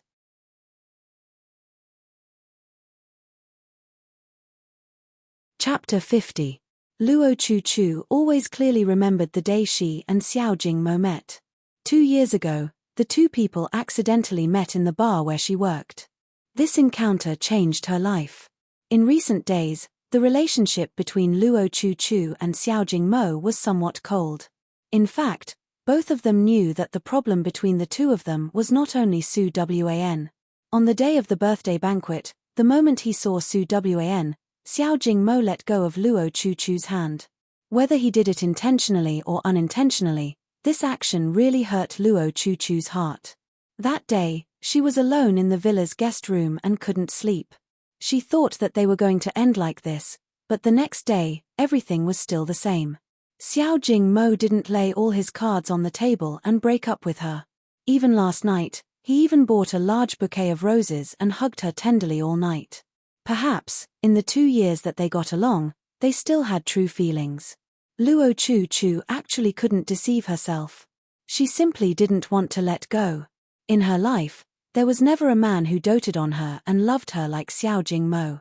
What's more, before she met Xiao Jingmo, she was just an ordinary and simple girl. Every girl dreams of one day meeting an overbearing CEO like Xiao Jingmo. He will unconditionally dote on you. He will give you the best in the world. No matter how cold and overbearing he is in front of others, he will always be gentle and considerate in front of you. This kind of dream lover, Luo Chu really only dared to think about it in her heart. When she really met him one day, how could she be willing to let go? She was not willing. It should be said that any normal woman wouldn't be willing. So, Luo Chu encouraged herself in her heart. Love is equal. She also has the right to fight for her own happiness, right? Even if she was originally just a substitute for Su Wan, but she also had the right and qualifications to receive love. Luo Chu summoned up her courage and wanted to give Xiao Jingmo a surprise on the anniversary of their meeting. But what Luo Chu didn't expect was that she would meet Su Wan again. Could Su Wan's so-called person she likes be Xiao Jingmo? Did she deliberately say that in front of her? After leaving the mall, Luo Chu's heart was in chaos again. Women's emotions were different from men. They were creatures that were easily disturbed and especially prone to flights of fancy. Thinking like this, Luo Chu already involuntarily walked to the bottom of Haoyue Group's building. Looking up at the tall office building in front of her, Luo Chu stared blankly. The afternoon sun was particularly dazzling. She narrowed her eyes and retracted her gaze. As a result, she just happened to see Xu Jie's figure hurriedly leaving. Isn't that Su Wan's assistant? How could he? Luo Chu's heart began to feel nervous and worried again. She clenched her teeth and simply entered Haoyue Group's building. Because Xiao Jingmo had brought Luo Chu to the company several times before, Haoyue's employees recognized Luo Chu. The front desk called the internal line to the top floor of the CEO's secretariat. When Luo Chu took the elevator to the top floor, Xiao Jingmo's secretary was already waiting at the elevator entrance. Ms. Luo, President Xiao is waiting for you in the office. I understand. Luo Chu politely smiled at Xiao Jingmo's secretary and walked to the door of his office. Her fingers touched the ice-cold door. She hesitated for a moment, but in the end, she still pushed the door and entered. Xiao Jingmo was sitting behind his desk. He was wearing a white shirt with 2 loose buttons on his collar. It looked like he had just finished his lunch break. "You came." Regarding Luo Chu-Chu's sudden arrival, Xiao Jingmo was still quite happy. Because normally, Luo Chu-Chu very rarely took the initiative to see him. In this relationship, he had always been constantly giving, and Luo Chu-Chu didn't accept it from the beginning. Now, she took it as a matter of course.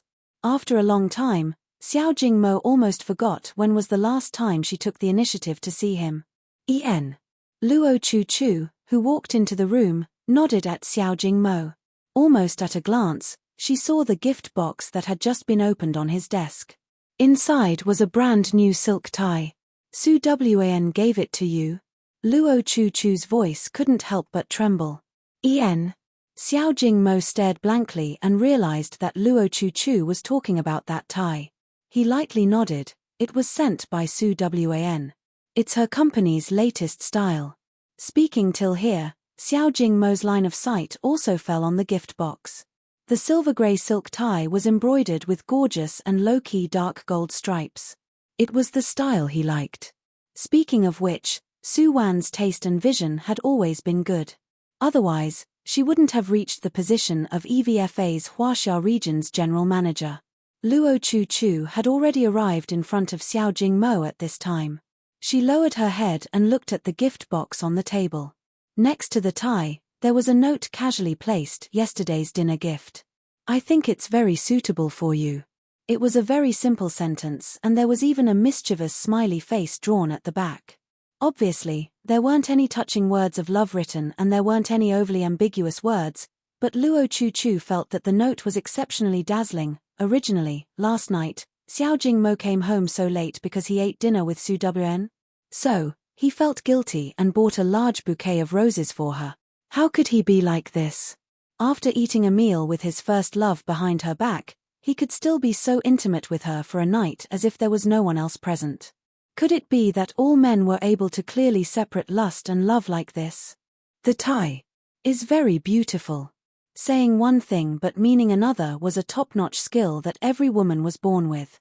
Hearing Luo Chu-Chu's words, Xiao Jingmo also smiled. "It's not bad.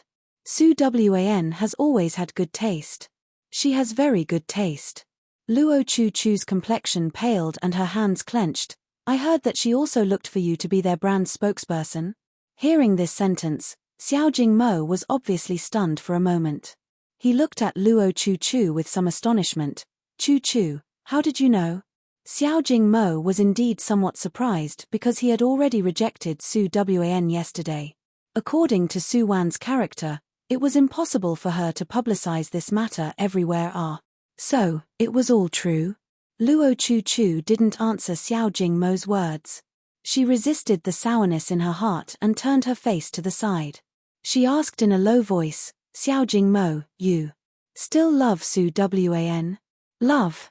The once unwillingness and anger, as well as the throbbing and loss of meeting again. After eating dinner with Su Wan, Xiao Jingmo felt that it was time for him to let go of his attachment to the past. That attachment was not love. Perhaps, he really wholeheartedly loved that once beautiful, kind, lively and cheerful girl. However, the moment that girl left him without a care, he already didn't want to continue loving. These years of obsession, it was all because of a man's self-esteem and unwillingness. He hoped that one day, she would turn back. She would cry bitterly in front of him and tell him that she had eyes but couldn't see. But just yesterday, when he heard Su Wan's gentle tone talking about the past, when he heard her say to him that she wanted him to cherish his current girlfriend, at that moment, Xiao Jingmo felt that he was quite ridiculous. These years, Su Wan had already let go. Although she had let him down in the beginning, in fact, the two of them had left each other's truest and most beautiful memories. So, if you missed it, you have to learn to let it go. Xiao Jingmo felt that he had figured it out overnight. Last night, he even specially bought a large bouquet of roses for Luo Chu-Chu. Everything was originally good, but now Xiao Jingmo keenly felt Luo Chu-Chu's abnormality, so when he heard Luo Chu-Chu's question, he subconsciously muttered to himself. Seeing Xiao Jingmo's silence, Luo Chu smiled with a deathly pale face. Xiao Jingmo, if you don't speak, does that mean you agree? You still love her, don't you? It just so happens that she still loves you. You two are a talented man and a beautiful woman, childhood sweethearts. I have always been a superfluous person. Since it's like this, let's break up. You two can be a pair. I also don't need to be someone else's substitute. Enough. Xiao Jingmo coldly interrupted Luo Chu's words. What nonsense are you talking about? Su Wan and I have already passed.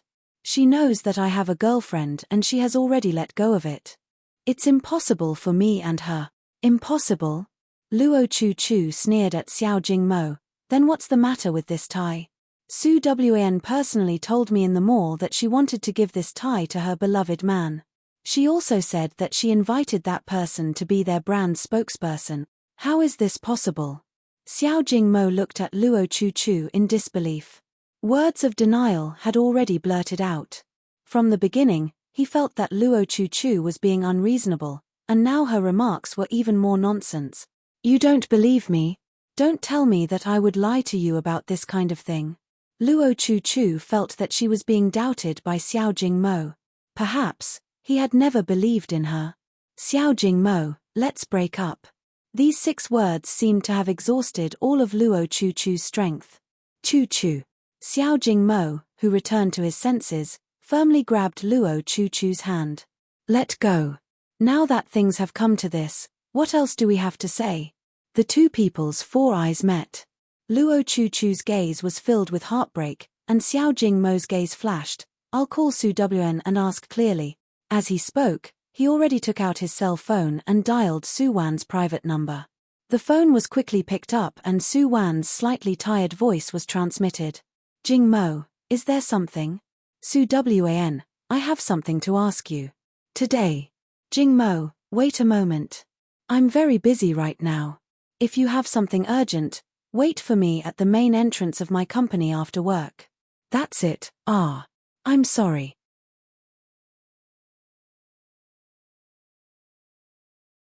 Chapter 51.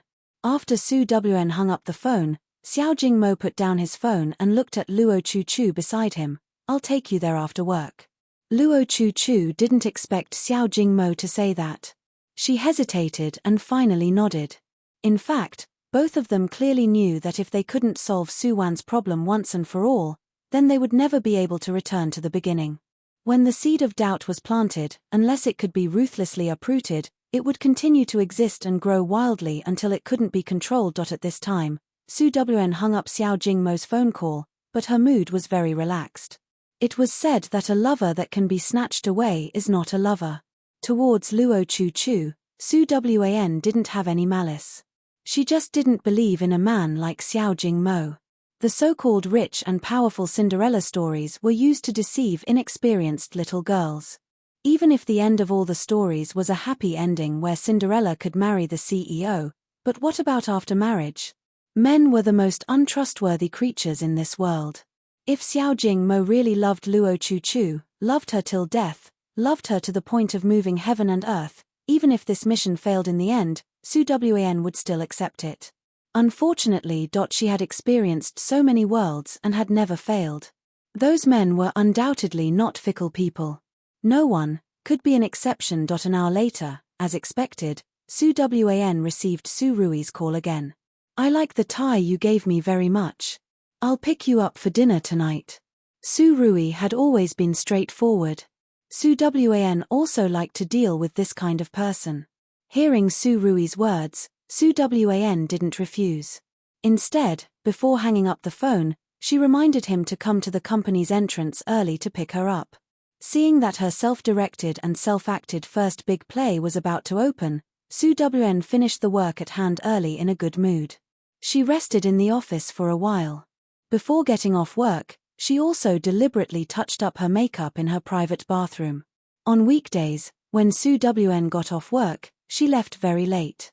Today was no exception.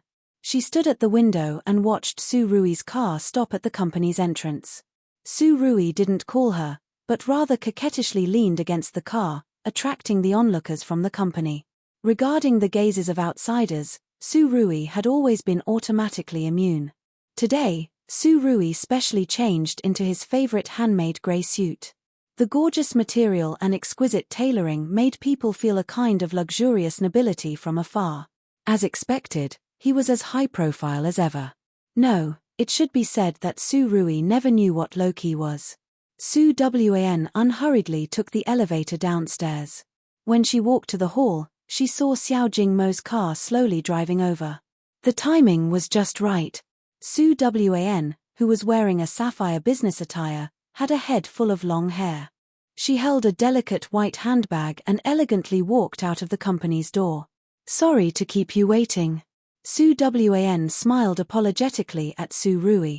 Su Rui didn't say anything and directly raised his hand to hand the dark red silk tie that he had been hanging on the crook of his arm. "Help me tie it." This was the tie that Su Wan had given him. It was a perfect match with his grey suit. Su Wan took the tie and her slender fingers lightly swept over it. That action was indescribably sexy and alluring. Su Rui's breath sank and he subconsciously leaned over, leaning in front of Su Wan. "Hurry. Are you in such a hurry to get me to trap you?" It was said that when a woman personally ties a tie for a man, she can trap him for a lifetime. Su Wan's peach blossom eyes flashed a trace of a smile. The moment Su Rui lowered his head, she raised her arms and put the tie around Su Rui's neck. The two people were very close at this time, almost touching each other's foreheads. Between their breaths, Su Wan noticed that Su Rui's neck was red. When Xiao Jingmo and Luo Chu drove the car downstairs to Su Wan's company, they saw such a scene. Fang Zimu lowered his head and stood in front of Su Wan. Su Wan raised her hand and very intimately and naturally tied his tie. The two people's gazes intersected from time to time and then casually staggered. The surrounding air seemed to be isolated. The two people standing there looked particularly harmonious and beautiful. It was as if they were born to be together. Between the two of them, no other people could be tolerated. "All right." After tying the tie beautifully, Su Wan raised her finger in satisfaction and slid it on Su Rui's tie. As a result, she hadn't retracted her hand when Su Rui suddenly grabbed her finger.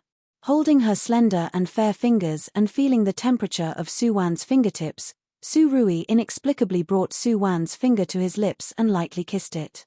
At the end of the kiss, the two people froze in place. Her fingertips still carried a temperature and breath that made people tremble. Su Wan reflexively wanted to pull her hand out, but Su Rui subconsciously held it tighter. "Su Wan, Su Wan." Xiao Jingmo's voice suddenly came from behind and interrupted Su Rui's words. Su Rui's gaze darkened. When he turned around, his handsome face was already full of haze. "Jingmo, you came." Su Wan saw Xiao Jingmo get out of the car with a cold face. Following him was Luo Chu, who had a complicated and shocked expression. "Su Wan, you guys." Luo Chu's gaze still fell on Su Wan's hand that was holding Su Wan's. He never let go, as if he wanted to declare his sovereignty. "I've been seen by you guys." Su Rui smiled and his other hand smoothly climbed onto Su Rui's arm. "Su Rui signed a contract with our company. He is our latest spokesperson, and at the same time, my new boyfriend." That new word was particularly ear-piercing at this moment. Luo Chu was somewhat ashamed. It turned out that she had misunderstood Su Wan all along. Not long ago, she actually thought that he deliberately wanted to separate her and Xiao Jingmo. Thinking of this, Luo Chu felt more and more embarrassed. On the other hand, Xiao Jingmo, who was at the side, stared blankly at Su Wan and Su Rui's tightly held hands. Regarding what once belonged to him, but now it had become someone else's, any man would feel a little uncomfortable. Moreover, not long ago, on the way here, Xiao Jingmo even suspected in his heart whether Su Wan still had feelings for him. As a result, now clearly, it was his own wishful thinking. This made Xiao Jingmo's mood not high. Glancing at Su Rui's somewhat provocative gaze, Xiao Jingmo said without thinking, "I didn't expect young Master Fang to actually be interested in shooting an advertisement. If I knew it would be like this, I would have also joined in the fun. When Su Wan looked for me in the beginning, I wouldn't have refused her." Xiao Jingmo's words were already very straightforward. He was undoubtedly telling Su Rui that what he obtained was nothing more than something that he no longer wanted.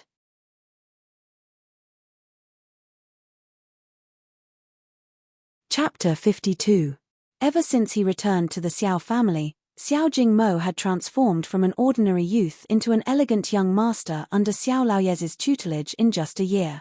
These past few years, he had become accustomed to wearing a noble mask and being a refined and elegant person. Today, the ridicule towards Su Rui was nothing more than a momentary dispute due to Xiao Jingmo's personal feelings. As soon as the words left his mouth, Xiao Jingmo regretted it a little. He and Su Rui had already broken up 8 years ago. Now that he already has Luo Chu Chu, why bother about who Su Rui wants to be with now? What's wrong with me? Su Rui on the side actually understood Xiao Jingmo's words, but he didn't seem angry. Instead, he raised his hand and held Su Rui tightly in his embrace. In that case, I really have to thank Chief Xiao for giving me the position of spokesperson.